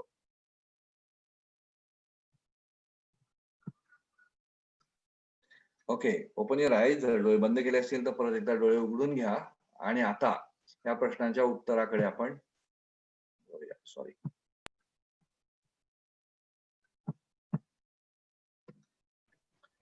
व्यक्तीची स्वतःबद्दलची जाणीव आणि वर्तणूक म्हणजे असणे आणि वागणे म्हणजेच बिईंग आणि डुईंग याचे मूळ म्हणजे हे असणे आणि वागणे कायम ते ज्याला सामोरे जात आहेत. आता सामोरे जात आहेत म्हणजे what they are dealing with, म्हणजे तीन गोष्टी असतात बरं का याच्यात, नुसते सामोरे जात आहेत त्याच्यात. circumstances on which, circumstances in which and how you occur to yourself. हे त्या व्यक्तीला कसं भासतं ह्याच्याशी को रिलेटेड असतं. सगळ्या व्याख्या वापरायच्या आहेत. तुम्ही स्वतःला जे भासतात किंवा जाणवताय तुम्हाला स्वतःचं अस्तित्व, ते तुम्ही ज्या परिस्थितीवर काम करण्यासाठी ज्या परिस्थितीत सामोरे जाते आहे असं तुम्हाला भासतंय, ते तुमचं असणं आणि वागणं हे कायम नैसर्गिकरित्या सुसंबंधित असतं. नॅचरली इट इज को रिलेटेड. उदाहरणार्थ भीतीदायक परिस्थिती आणि संधीचा लाभ घेण्यासारखी परिस्थिती. भीतीदायक परिस्थितीमध्ये तुमचं असणं आणि वागणं आपोआप तसं असतं. संधीचा लाभ घेण्यासारखी परिस्थिती असेल तर तुमचं असणं आणि वागणं आपोआप तसं असतं. आता सगळ्यात महत्वाचं उत्तर, माझं असणं आणि वागणं जर का माझ्या भासण्यामुळे आहे तर माझं भासणं कशामुळे आहे? कारण ह्याशिवाय आपण कायम दुसऱ्या कशावर तरी थोपवत होतो. मी असा आहे त्यामुळे मी असा वागतो. सर, हा खूप गौण मुद्दा झालेला आहे. माझं असणं आणि वागणं एकत्र. हे असणं आणि वागणं कशामुळं? तर परिस्थिती मला अशी भासते आहे. आता परिस्थिती अशी भासते आहे म्हणजे नक्की काय होत आहे? तर जी परिस्थिती म्हणजे काय? तर 3 गोष्टी. म्हणजे उदाहरण सांगायचं म्हटलं तर ऑफिस मधलं काम आहे. माझं ऑफिस आहे. तिथे माझ्यावर अतिशय जास्ती लोड आहे आणि माझे सहकारी मला अजिबात मदत करत नाही. अशी स्थिती घटकाभरासाठी ध्यानात घ्या. आता ज्या परिस्थितीवर मी काम करतो आहे म्हणजे माझं वर्कलोड, माझ्याकडे एवढं सगळं काम आहे. ज्या परिस्थितीत मी काम करतो आहे म्हणजे माझे सहकारी अजिबात मदत करत नाहीत. या परिस्थितीत मी स्वतःला कसा भासतो? तर अरे बापरे, खूपच लोड आहे, कोणी मदतगार नाही आहे, माझ्यावर अतिशय टेन्शन आहे, स्ट्रेस आहे. अशा परिस्थितीमध्ये मी स्वतःला जाणतो. या तिन्ही गोष्टी एकत्रितरित्या मी जे डील करतो आहे त्याच्या संदर्भात मला जाणवतात. याचा अर्थ माझ्या मेंदूत माझं असं असणं आणि माझं असं वागणं हे दोन्ही मला एका वेळी कळतं. किंवा उलट, माझं वर्कलोड भरपूर आहे, circumstances on which I am working, ज्या परिस्थितीवर मी काम करतोय, भरपूर काम, ज्या परिस्थितीत मी काम करतोय, आमच्या इथे SSY झालंय, सगळेजण अतिशय जीव तोडून एकमेकांना मदत करतात. आणि मी स्वतःला कसा भासतो आहे की वा वा मस्त, काम भरपूर असतं पण मला टेन्शन नसतं. असू शकतं. अजून एक माझं असणं आणि वागणं, हे combination it is always correlated. It is always in combination with the occurrence of a situation. Occurrence कशामुळे होतो? तर मी ज्याच्याशी डील करतोय त्या परिस्थितीची जाणीव मला जी असते, आणि ती परिस्थिती बाहेर असते बरं का. ती परिस्थिती म्हणजे ज्या परिस्थितीवर, ज्या परिस्थितीत, आणि त्यातला अर्धा भाग स्वतःमध्ये असतो तो म्हणजे मी स्वतःला कसा भासतो या परिस्थितीवर काम करत असताना, या परिस्थितीत काम करत असताना. ओके, ह्या अनंत कॉम्बिनेशन पैकी ह्या परिस्थितीशी डायरेक्ट संबंधित असलेलं कॉम्बिनेशनच माझं त्यावेळी आपोआप उगवतं, असण्यासाठी सुद्धा, वागण्यासाठी सुद्धा. ओके, आता उदाहरण तुम्ही कुठलंही घेऊ शकता. फॉर एक्झाम्पल नानांनी जे उदाहरण दिलं ते की ओके, बस मधनं कोणीतरी त्यांच्यावर थुंकलेला आहे. आपोआप काय झालेलं आहे, परिस्थिती, ज्या परिस्थितीवर मी काम करतो आहे म्हणजे अमुक अमुक बस मधनं थुंकी बाहेर आली. ज्या परिस्थितीत मी काम करतोय, मी ट्रॅफिक जॅम मध्ये भारताचा योग्य नागरिक म्हणून कोणी असं करू नये या विचारांमध्ये मस्त चाललेलो आहे. मी स्वतःला कसा भासतो आहे, काय हे चालणार नाही. मी स्वतः सहज हे ताब्यात घेऊन याला धडा शिकवू शकतो. असं जेव्हा सिच्युएशन असते त्यावेळी माझं असणं आणि वागणं एकत्र उभरतं त्या अनंत कॉम्बिनेशन पैकी. आता प्रश्न असा आहे की परिस्थिती अशी का भासते? कारण आपण आतापर्यंत बघितलं की जशी परिस्थिती भासते तसा मी असतो किंवा वागतो, दोन्ही एका वेळी. सो माझं असणं किंवा वागणं हे जर का माझ्या भासण्यावर अवलंबून आहे परिस्थितीच्या, तर परिस्थिती अशी का भासते हा एक महत्वाचा प्रश्न आपोआप आपल्याला पडतो. सो माझं असणं आणि वागणं जर का माझ्या भासण्यामुळे आहे, तर माझी भासणे जे आहे, परिस्थितीचे आकलन जे आहे त्या क्षणीचं, त्या स्थितीतलं, हे नक्की कशामुळं असतं? याचं उत्तर महत्वाचं अतिशय आपल्यासाठी ठरतं. याचं उत्तर आहे, सॉरी, एकच मिनिट. हा, सॉरी, बोलायचं होतं. हा, त्याच्या पाठीमाग पूर्वीचा अनुभव आलेला पण कारणीभूत ठरू शकतो. सुपर पूर्वानुभव, करेक्ट. हा पण एक महत्वाचा मुद्दा आहे जो आपण जोडणार आहे बरं का. मी आता मुद्दा म्हणून बोलत नाही, कारण पूर्वानुभव हा एक सेपरेट विषय घेऊन आपल्याला भरपूर त्याच्यावर मंथन करायचंच आहे. पूर्वानुभव आणि माझं स्वतःचं अस्तित्व, जाणीव, याच्याबद्दल आपण खूप बोलणार आहोत काही काळाने. येस, सो एक आपण कन्फर्म केलं आहे की माझं असणं आणि वागणं हे दोन्ही मला एका वेळी, एका प्रमाणे दुसरं मेंदूत एकत्र उभारतात. माझ्या स्वतःच्या अस्तित्वाची जाणीव आणि माझ्या कृतिशीलतेची जाणीव ही मला एकत्रितरित्या माझ्या मेंदूत होते. It is always correlated, naturally, necessarily correlated with the occurrence which I have. म्हणजे नैसर्गिकरित्या परिस्थिती जशी मला भासते त्याप्रमाणे माझं असणं आणि वागणं असतं. आणि नैसर्गिकरित्या परिस्थिती मला अशी का भासते याचं उत्तर आपण आता बघणार आहोत. सो माझं असणं आणि वागणं हे असं का असतं, याचं उत्तर आहे परिस्थिती मला विशिष्टरित्या भासते, म्हणजेच उमगते, आकलन होते, कळते, जाणवते, ती माझ्या कॉन्टेक्स्टमुळे, आणि माझं असणं आणि वागणं हे नैसर्गिकतः या भासण्याशी सुसंबंधित असते. आता या व्याख्येत तुम्हाला कुठला शब्दार्थ भावार्थ कळला नाही असं आहे का? आम्ही हे विचारत नाही बरं का, हे तुम्हाला मान्य आहे का, हे तुम्हाला कळलंय किंवा नाही, हा फक्त प्रश्न आपण विचारतो आहे. आता हा मुद्दा पाठ करून टाका बरं का. आज कायम फॉर्म्युला झालेला आहे. Context gives you occurrence, occurrence gives you your way of being and doing. So formula is context, occurrence, way of being and doing. Context, occurrence, way of being and doing. Context, occurrence, way of being and doing. म्हणजेच context त्याच्यामुळे भासणं, त्याच्यामुळे असणं आणि वागणं. Context त्याच्यामुळे भासणं, त्याच्यामुळे असणं आणि वागणं. कॉन्टेक्स्ट, भासणं, असणं, वागणं.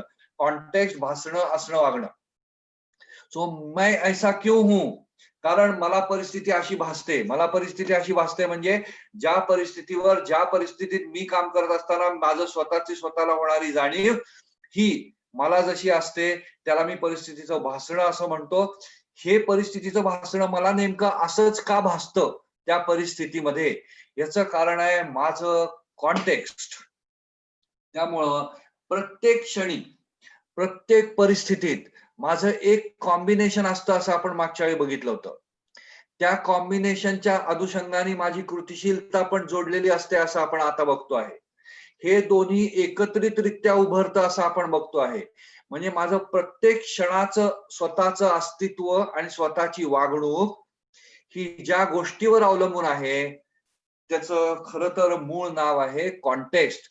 म्हणून आपल्याला परवलीचा शब्द बदलणार आहे की no matter what, context is डिसायझिव्ह.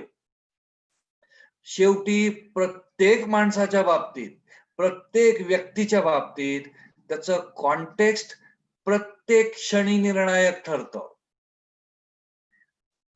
प्रत्येक क्षणी माझ्या स्वतःचं अस्तित्व, आता उदाहरण दिलेलं आहे नानाजींनी म्हणून मी त्यांचं उदाहरण घेतलं की परत त्या क्षणातलं, त्या परिस्थितीतलं त्यांचं अस्तित्व, त्यांची परिस्थिती तशी आकलन होण्याची क्षमता ही एका कॉन्टेक्स्टमुळे असते.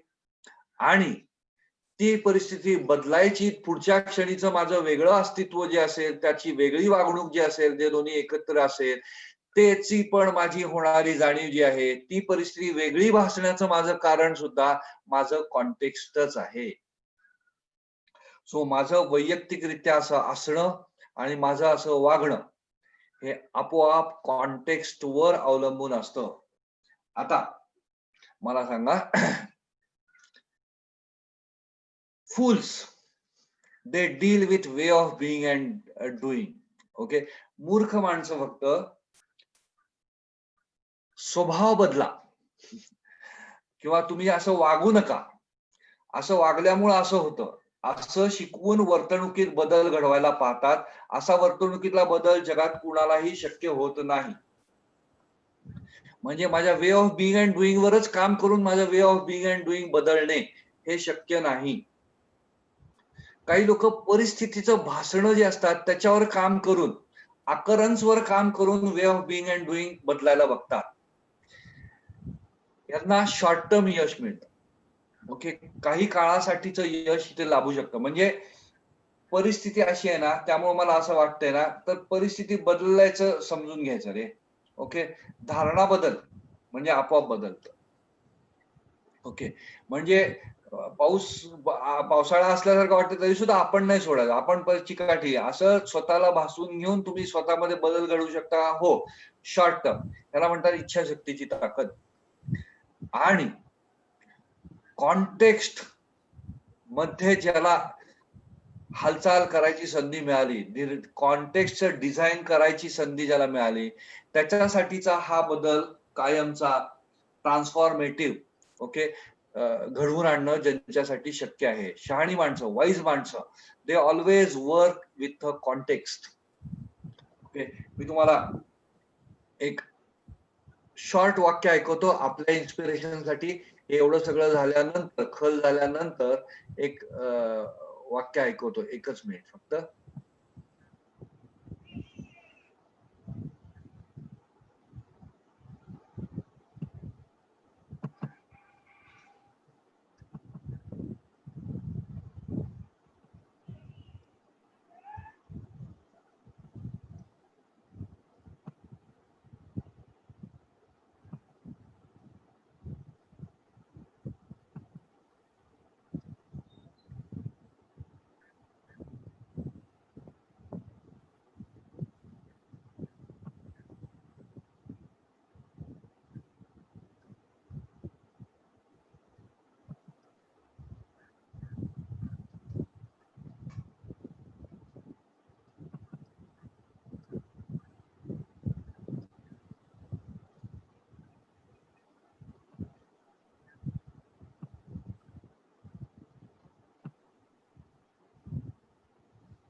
ओके, ऐका बर का, मी जस्ट शेअर करतो परत एकदा.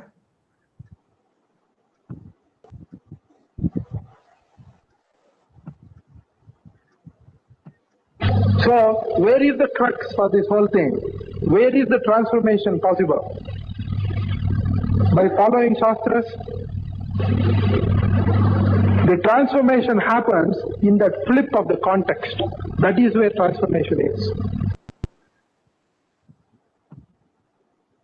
Okay, so where is the transformation, म्हणजे way of being and doing मध्ये ट्रान्सफॉर्मेशन कसं करायचं, त्याच्यावर गुरुजींनी आपल्याला लॉंग बॅक SSY क्लासमध्ये दिलेलं हे उत्तर आहे बरं का. मी एका क्लास मधला ऑडिओ फक्त कट करून तुम्हाला ऐकवलाय.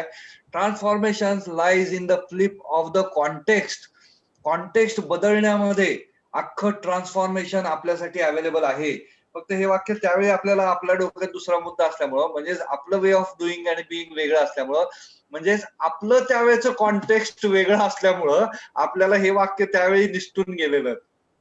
आता आमचं म्हणणं आहे की no matter what, context is decisive. शेवटी ट्रान्सफॉर्मेशन कुठलंही, म्हणजेच माझ्या स्वतःच्या अस्तित्वाबद्दल, मग ते शिल्पकाराचं स्वतःचं असणं असेल आणि शिल्पकाराप्रमाणे जीवनाचं वागणं असेल, तर त्याचं मूळ जे आहे ते कॉन्टेक्स्टवर अवलंबून आहे. आणि that is how no matter what, context is always डिसायझिव्ह.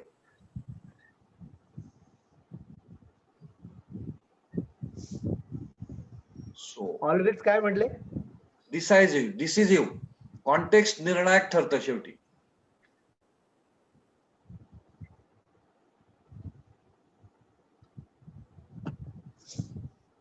So परत एकदा आपण स्लाइड करूया. हे ओरिजिन ऑफ डिझायर मधला डायलॉग आहे बरं का.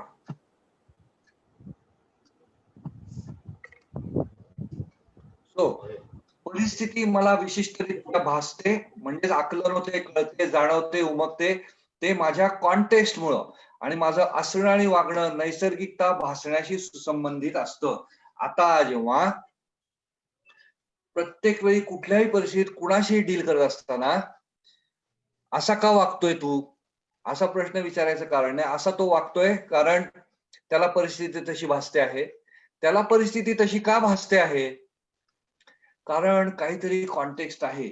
आता मी तुम्हाला सांगितलं होतं ऑथेंटिक चॉईसच्या दिवशी आपण बोललो होतो, तुमच्या इथे असण्यामुळे पण काहीतरी परिणाम होऊ शकतो, तुमच्या इथं नसण्यामुळे पण काहीतरी परिणाम होतो. दोन्हीसाठी तुम्ही जबाबदार आहे, असा आपण मुद्दा एक मांडलेला होता ऑथेंटिक चॉईस ज्या दिवशी शिकलो त्या दिवशी.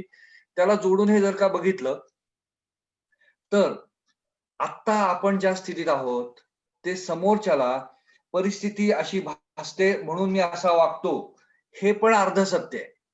पूर्ण सत्य हे आहे की मला परिस्थिती अशी भासते आहे कारण जसं मी म्हटलं तसं की आपल्या बहुतेक सगळ्यांना हे माहिती आहे आणि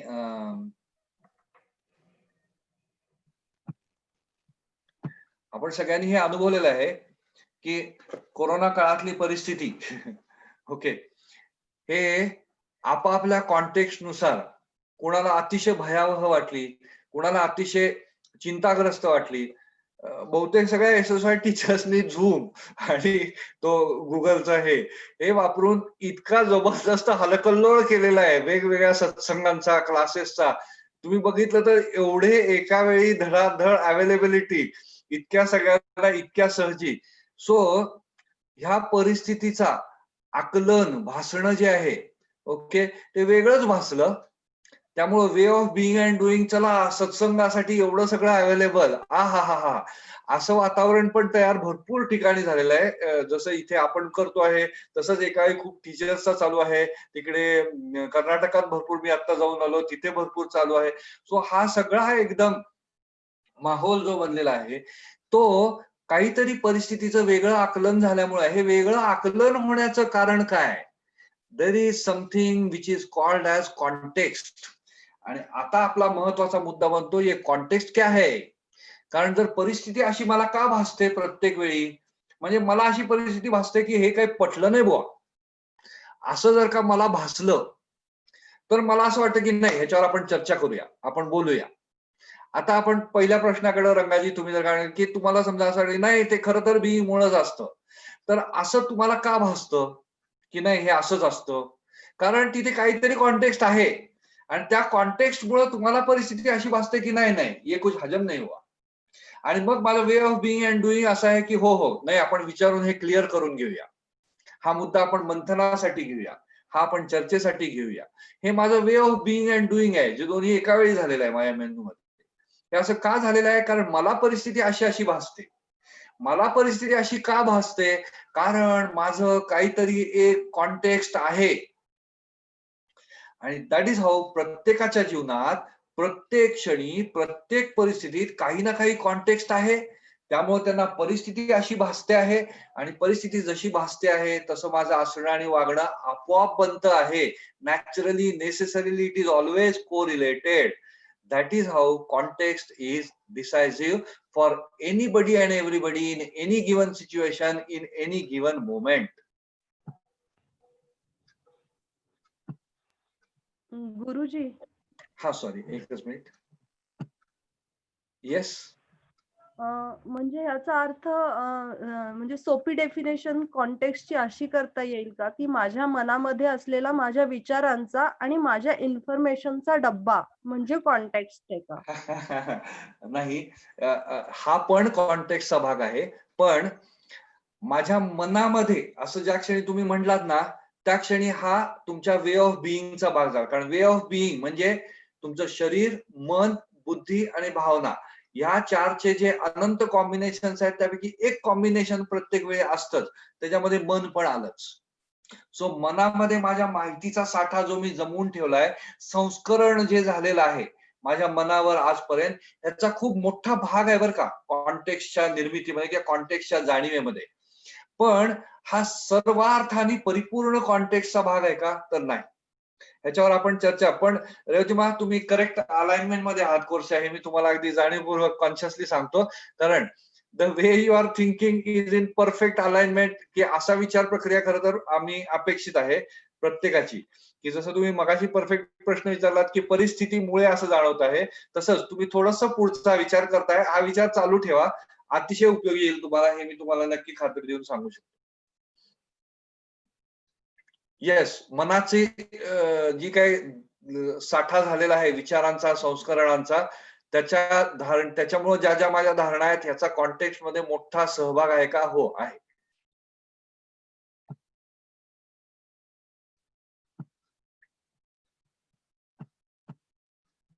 सो आता अभ्यासाचा भाग आहे. आपण पहिला हा होम पेज दिला होता ना, त्या होम प्लेचं सोल्युशन आता आपल्याला काढायचं आहे स्वतः. जे तुम्ही मला शेअर करू नका, पण तुमच्या स्वतःसाठी तुम्ही नक्की ह्याचा उपयोग करून घ्या. मला जे शेअर करायचा भाग आहे तो तुम्ही केलेला आहे. तुमच्या जीवनातील एक अवघड परिस्थिती किंवा व्यक्ती आठवा. ही परिस्थिती किंवा व्यक्ती आपण पहिल्यांदाच दिलं होतं की तुमच्या अशी कुठली व्यक्ती किंवा परिस्थिती आहे की तुमच्या कपाळावर आठ्या पडतात, असं आपण पहिला होम प्ले दिलेला होता. ओके, आता त्या होम प्लेचं काय करायचंय हे येत आहे बरं का.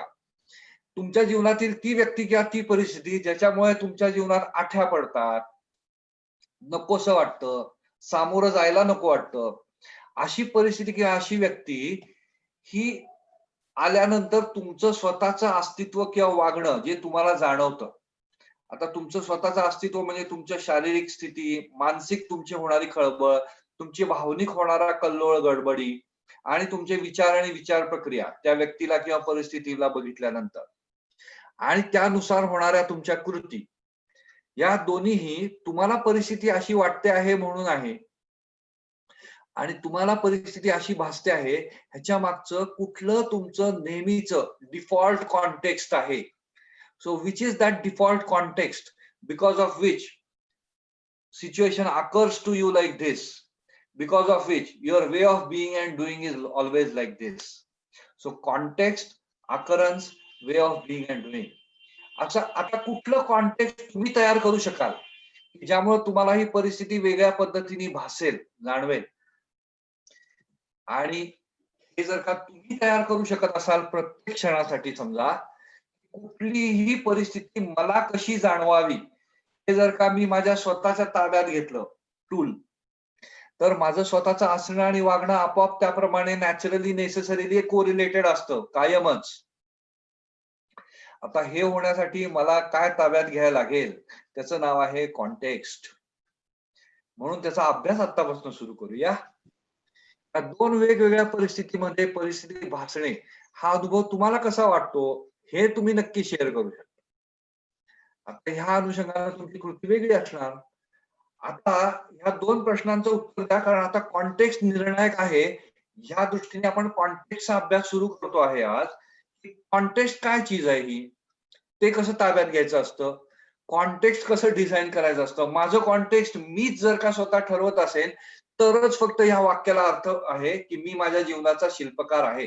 कारण मी माझ्या जीवनाचा शिल्पकार असणे किंवा शिल्पकाराप्रमाणे वागणे यालाच या कोर्समध्ये म्हणतात ऑन्टॉलॉजिकल मॉडेल ऑफ लीडरशिप माझी, किंवा एक्सरसाइजिंग लीडरशिप थ्रू मी.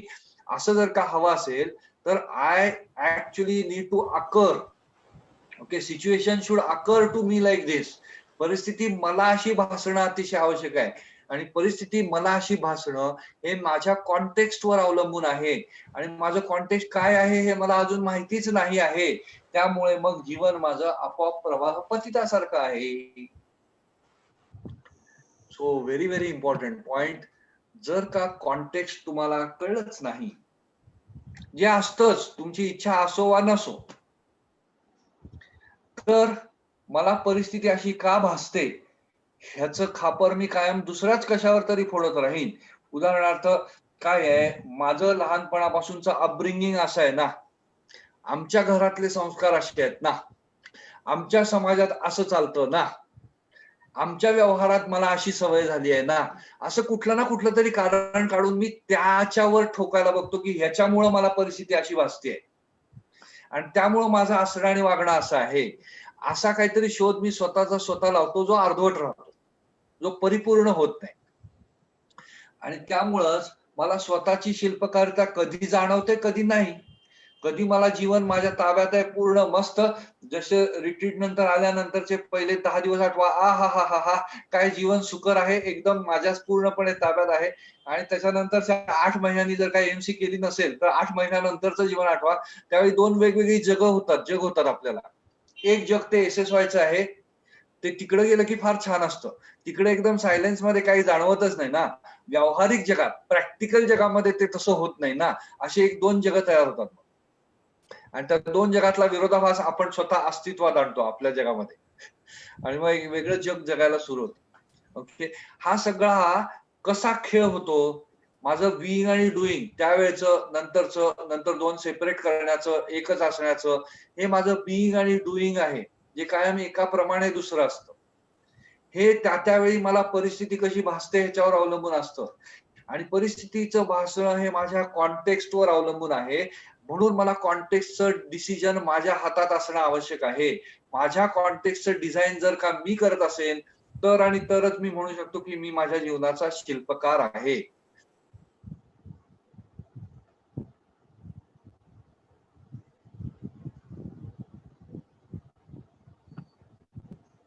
ओके सर, म्हणजे गुरुजी, ह्याचा अर्थ म्हणजे असा का की माझ्या कॉन्टेक्स्ट मध्ये मी, ह्याचा अर्थ असा घेता येईल का की मी माझ्या कॉन्टेक्स्ट मध्ये माझं जे शरीर आहे, माझं जे मन आहे आणि माझी जी बुद्धी आहे तिला माझ्या योग्य डेफिनेशन मध्ये घडवणं आणि तिला तसं बनवणं म्हणजे परफेक्ट कॉन्टेक्स्ट मध्ये आणणं आहे का? ऍक्च्युली बरोबर असं आहे की माझं कॉन्टेक्स्ट जर का असं असेल तर मला परिस्थिती आपोआप अशी भासेल की ज्यामुळे माझं शरीर, मन, बुद्धी, भावना हे आपोआप सुयोग्य स्थितीत माझे असतील, किंवा त्याप्रमाणे मी आपोआप सुव्यवस्थितरित्या वागेन. म्हणजे माझ्या शरीराचं, मनाचं, बुद्धीचं, भावनेचं जे कॉम्बिनेशन आहे आणि त्याचप्रमाणे माझ्या कृतिशीलतेचं प्रमाण आहे, हे दोन्हीही खरं तर माझ्या कॉन्टेक्स्टच्या प्रमाणात असतात, कॉन्टेक्स्टच्या ताब्यात असतात. माझ्या कॉन्टेक्स्टमुळं मी असा असतो किंवा वागतो, कारण कॉन्टेक्स्टमुळं परिस्थिती मला अशी भासत असते. मग ती भयावह असेल, सुखकर असेल, अतिशय निर्णयक्षम असेल किंवा अतिशय गलितगात्र असेल, ती परिस्थिती जशी कशी मला भासते ते माझं भासणं हे माझ्या कॉन्टेक्स्टवर अवलंबून आहे. आणि जशी मला परिस्थिती भासते त्याप्रमाणे माझं ह्या चारचं कॉम्बिनेशन आपोआप त्या क्षणी त्या परिस्थितीत उभरतं. गुरुजी, जय गुरुदेव. हा, जय गुरुदेव. कॉन्टेक्टलाच आपण ध्येय किंवा विजन म्हणू शकतो का? हा प्रश्न सुरुवातीला पण चॅट मध्ये विचारलेला आहे. मी मुद्दा पण टाळलेस. कॉन्टेक्स्टला नक्की मराठीत काय म्हणायचं, जसं आपण पहिल्या दिवशी संदर्भ असा एक शब्द घेतला होता, त्याला आता आपण ध्येय किंवा विजन, तर ध्येय आणि विजन नाही म्हणायचं. Standing for something bigger than your self असं आपण फाउंडेशनच्या 4 घटकांमधला एक घटक बघितला होता, त्याला ध्येय किंवा विजन म्हणता येतं. ओके, सो कॉन्टेक्स्टला परफेक्ट मराठी शब्द मी नक्की सांगणार आहे, पण आधी कॉन्टेक्स्ट काय हे जाणूया. हे अतिशय निर्णायक आहे हे आपल्याला आता कळायला लागलेलं आहे. हे निर्णायक आहे त्यामुळेच ह्याचं डिझायनिंग आपल्या स्वतःच्या ताब्यात असणं हा या वर्गाचा खूप महत्वाचा मुद्दा आहे. आणि म्हणून हा वर्ग त्यांनी सगळे स्पिरिच्युअल लीडर्सच्या थ्रू प्रोपोगेट केलेला आहे, हार्वर्ड युनिव्हर्सिटीने सुद्धा.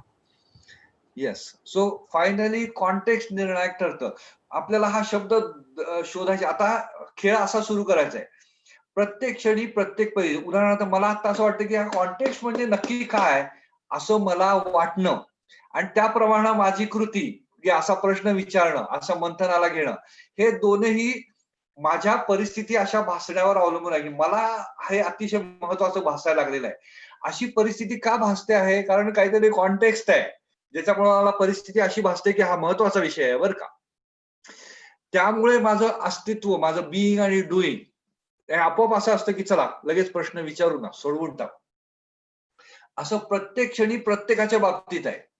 ओके, इथे या वर्गात उपस्थित असणाऱ्यांसाठी किंवा नसणाऱ्यांसाठी, तुमच्या घरी किंवा दारी, तुमच्या व्यवसायाच्या ठिकाणी किंवा कुटुंबात जसे कसे जो कोणी वागतो आहे त्याचं तसं असणं किंवा वागणं हे आपण आतापर्यंत वागत होतो की असा का रे वागतो येण्यासारखा, किंवा नंतर आपण म्हणायला लागलो की अरे तुला परिस्थिती अशी वाटते म्हणून तू असं वागतोय, तसं नाहीये. इथपर्यंत जाऊन जरी केलं तरी ते अर्धवट उत्तर होतं. पूर्ण उत्तर हे आहे की तुला परिस्थिती अशी भासते आहे कारण कॉन्टेक्स्ट काय आहे ह्याचा शोध तुला पण लागणं गरजेचं आहे, मला पण लागणं गरजेचं आहे. तर खूप जीवन सुकर होऊन जाईल. म्हणजे रस्त्यावर समजा 2 माणसं धडकलेली आहेत, तर ते सुरुवातीला अरे का रे पासून तुझा बाप माझा बाप असं करून ते जे वाढत वाढत चाललेलं असतं, त्या क्षणी दोघांनाही पत्ता नसतो की कॉन्टेक्स्ट काय आहे. परिस्थिती दोघांनाही अशी भासत असते काहीतरी. त्यामुळे त्यांचं वे ऑफ बिईंग अँड डुईंग बाचा बाची असं नाव आहे, बाचा बाचीला. ओके, सो त्याच्यावरनं जो काही वे ऑफ बिईंग अँड डुईंग, आणि मग ते कुठल्याही एंडला जात असतं. ओके, हातापायी लाथा बुक्क्या मारामारी काय जे काय करायचं असतं ते चाललेलं असतं. त्या सगळ्यामध्ये कॉन्टेक्स्टचा पत्ताच नाही आणि शिल्पकारिता मात्र चालू आहे. अशा परिस्थितीत शिल्प आपोआप ओबडधोबडच होणार की मला माहितीच नाही की नक्की शिल्प कुठून घडतं. What is that actually gives me the occurrence की माझं शिल्प असं असायला पाहिजे, हे मला असं का वाटतं आहे आणि कुठून वाटतं आहे याचा मला पत्ताच नाही. आता हे थोडीशी हिंट आहे बरं का दिनाची. या हिंटनी पण आपण परफेक्ट शब्द नक्की शोधून काढू पुढच्या किंवा त्याच्या पुढच्या सेशन मध्ये. Yes,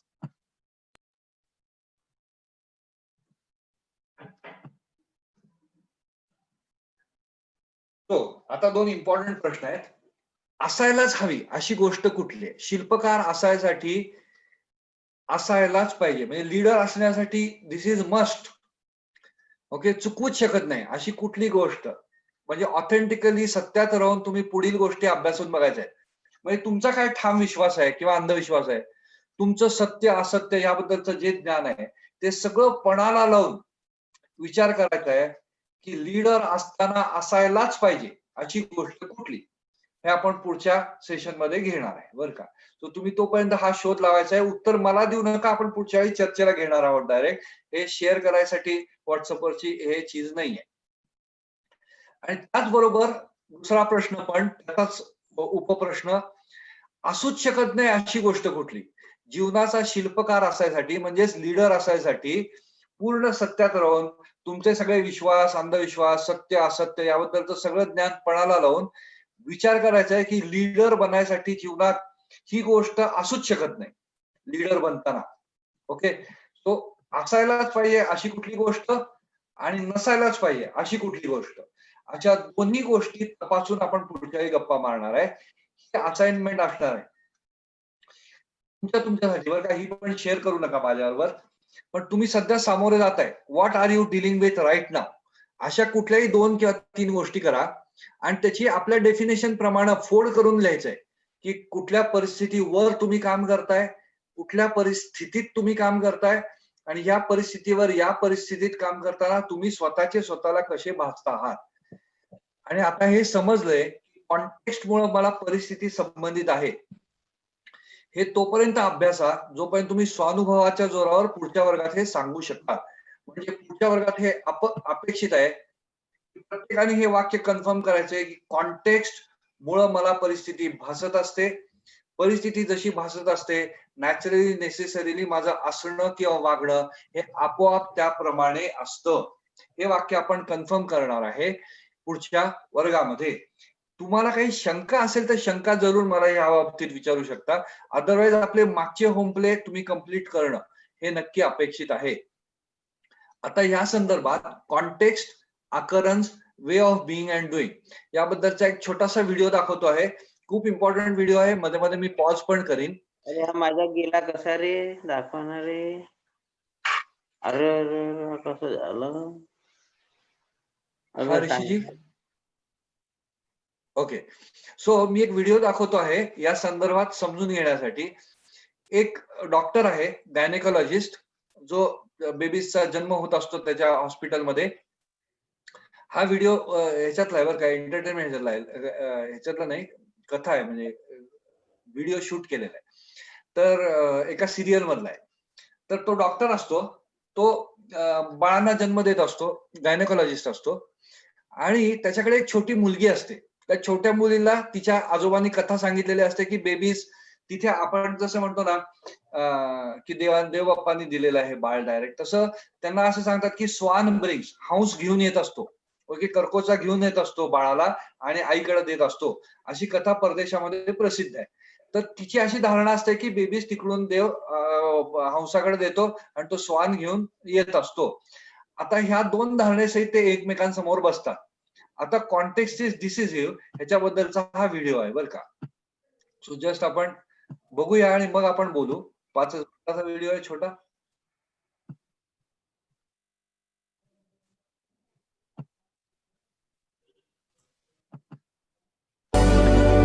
And this is my office.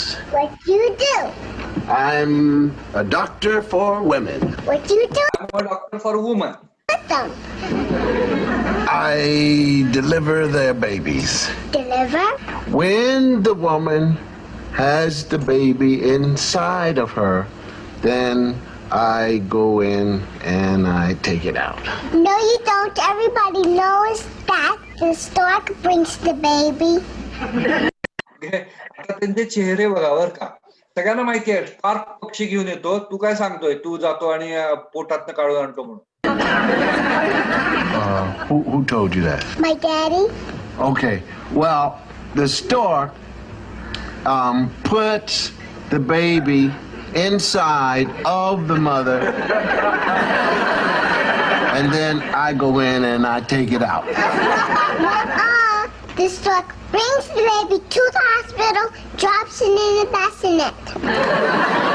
So you say म्हणतो की स्टार्क आईच्या पोटात ठेवतो बेबी आणि मग मी तिथनं काढून आणतो. ती म्हणते नाही तसं नाही आहे, स्टार्क डायरेक्ट बेबी आणून देतात. that the baby is not inside the mommy. Then why is it that the mother gets real big? आई कशाला अशी जाड होते, ढोली होते? Because she eats a lot of food. ते खूप जास्ती खाते आई, त्यामुळे जाड होते. Now let me get this straight. You say that the stork carries over, puts the baby in the bassinet, and the mother is real big because she eats a lot of food. You got it. I see. म्हणतो की Starc baby आणून देतो आणि आई नुसती खाऊन जाड होते. ती म्हणते करेक्ट, आता तुला कळलं. Well, then why is it that the mother has to go to the hospital? The stork brings the baby to the hospital, drops it in the bassinet. The mommy goes to the hospital and gets it. If the stork does all that, why doesn't the stork just bring it to the mommy's house? Direct घरी का आणत नाही? Because it's too far, his wings will get tired. Where does the stork get the babies from? Heaven. आपल्याला कुठे मिळते baby? कोणते स्वर्गात असतात. Okay. There's a zillion, skillion babies in heaven. How does the stork know what baby goes with what mother? They're on in a line. You know, like you go to the bakery and get a number? Pantry मध्ये store मध्ये जाऊन तसा number wise आपण material घेऊन येतो, तसे तिथे लगे बालक ऑर्गनाइज केलेले असतात.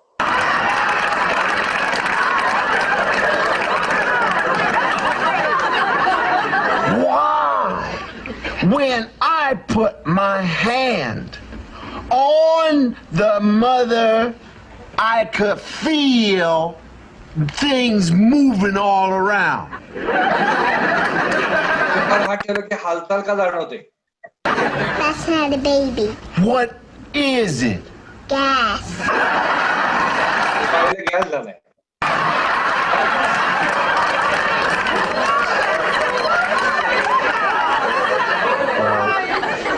Thank you for explaining it to me.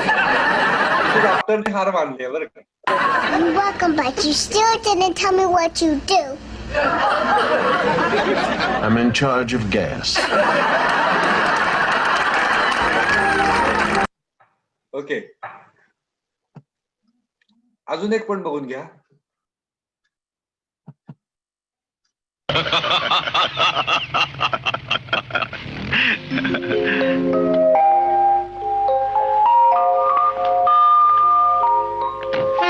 Ooh, fantastic. What a beauty.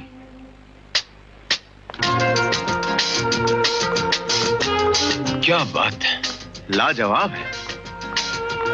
चलती क्या है? ऐसा लगता है जमीन पर नहीं हवा में तैर रही हो। नया मॉडल लगता है, कंडीशन भी A1 है। वाकई बहुत अच्छी कंडीशन है। वाह, रंग कैसा लगा तुम्हें? दिल चाहता है इस रंग में कभी भंग ना पड़े। बड़ी संभाल के चलाने वाली चीज है। बहुत संभाल के। ये बॉडी तो कमाल की है यार, शेप देखा इसका? वही तो देख रहा हूं बबुआ। एक बात है लेकिन, महंगी बड़ी होगी। अनमोल। मगर ये कि भाई कभी बिगड़ने वाली चीज नहीं है, और अगर मिल जाए तो जिंदगी भर के लिए आराम हो जाए।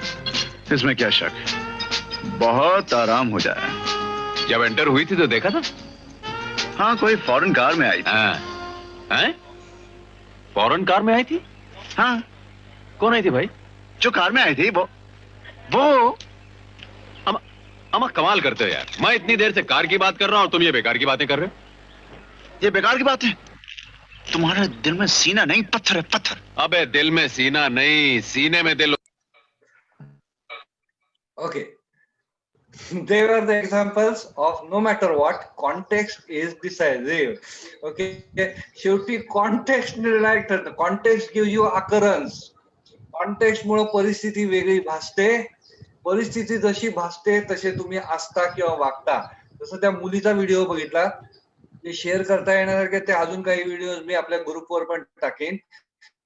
पण आता ह्याच्या पुढे जेव्हा तुम्ही काहीतरी म्हणणं घेऊन बसलाय, समोरचा काहीतरी बसलेला आहे, त्यावेळी मला तुझं अजिबात पटत नाही, चालेल, त्यावेळी लक्षात घ्यायचं आहे की पटत जे नाही आहे ते माझं कॉन्टेक्स्ट मुळे मला परिस्थिती अशी भासते आहे की माझं असणं आणि वागणं असं आहे की मला समोरच्याचं पटत नाही आहे. त्याच वेळी समोरच्याचं पण असं काहीतरी कॉन्टेक्स्ट आहे की ज्याच्यामुळे त्याला परिस्थिती काहीतरी अशी भासते आहे की ज्यामुळे त्याचं असणं आणि वागणं असं आहे की त्याला तुमचं पटत नाही आहे. सो फायनली तुम्ही कितीही समजून सांगितलं तरी जोपर्यंत तुम्हाला कॉन्टेक्स्ट अलाइनिंगची प्रोसेस कळत नाही तोपर्यंत it is very futile to lead a team. Okay, so it is no matter what, leading individually तुमचं स्वतःला लीड करण्यासाठी म्हणजे तुम्हाला स्वतःचा सीइंग आणि एन्जॉईंग असं करत जगण्यासाठी तुमचं स्वतःचं कॉन्टेक्स्ट इम्पॉर्टंट आहे. तुम्हाला जर का जगात काही घडवायचं असेल तर तुमच्या टीमचं कॉन्टेक्स्ट इम्पॉर्टंट आहे. आणि फायनली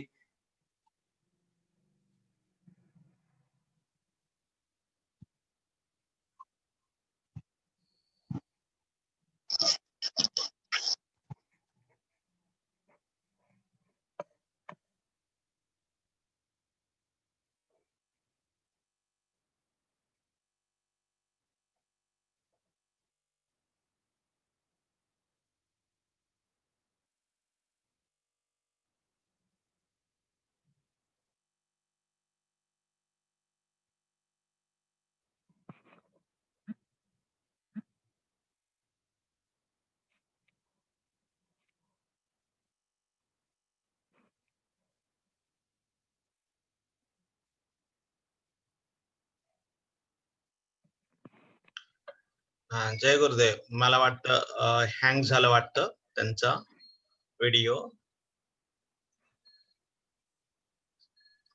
हँग झालाय त्यांचा व्हिडिओ. आपण 1 मिनिट वाट बघू. तोपर्यंत जे काय सांगले थोडंसं रिवाइज करायचे आहे आपल्या मनामध्ये.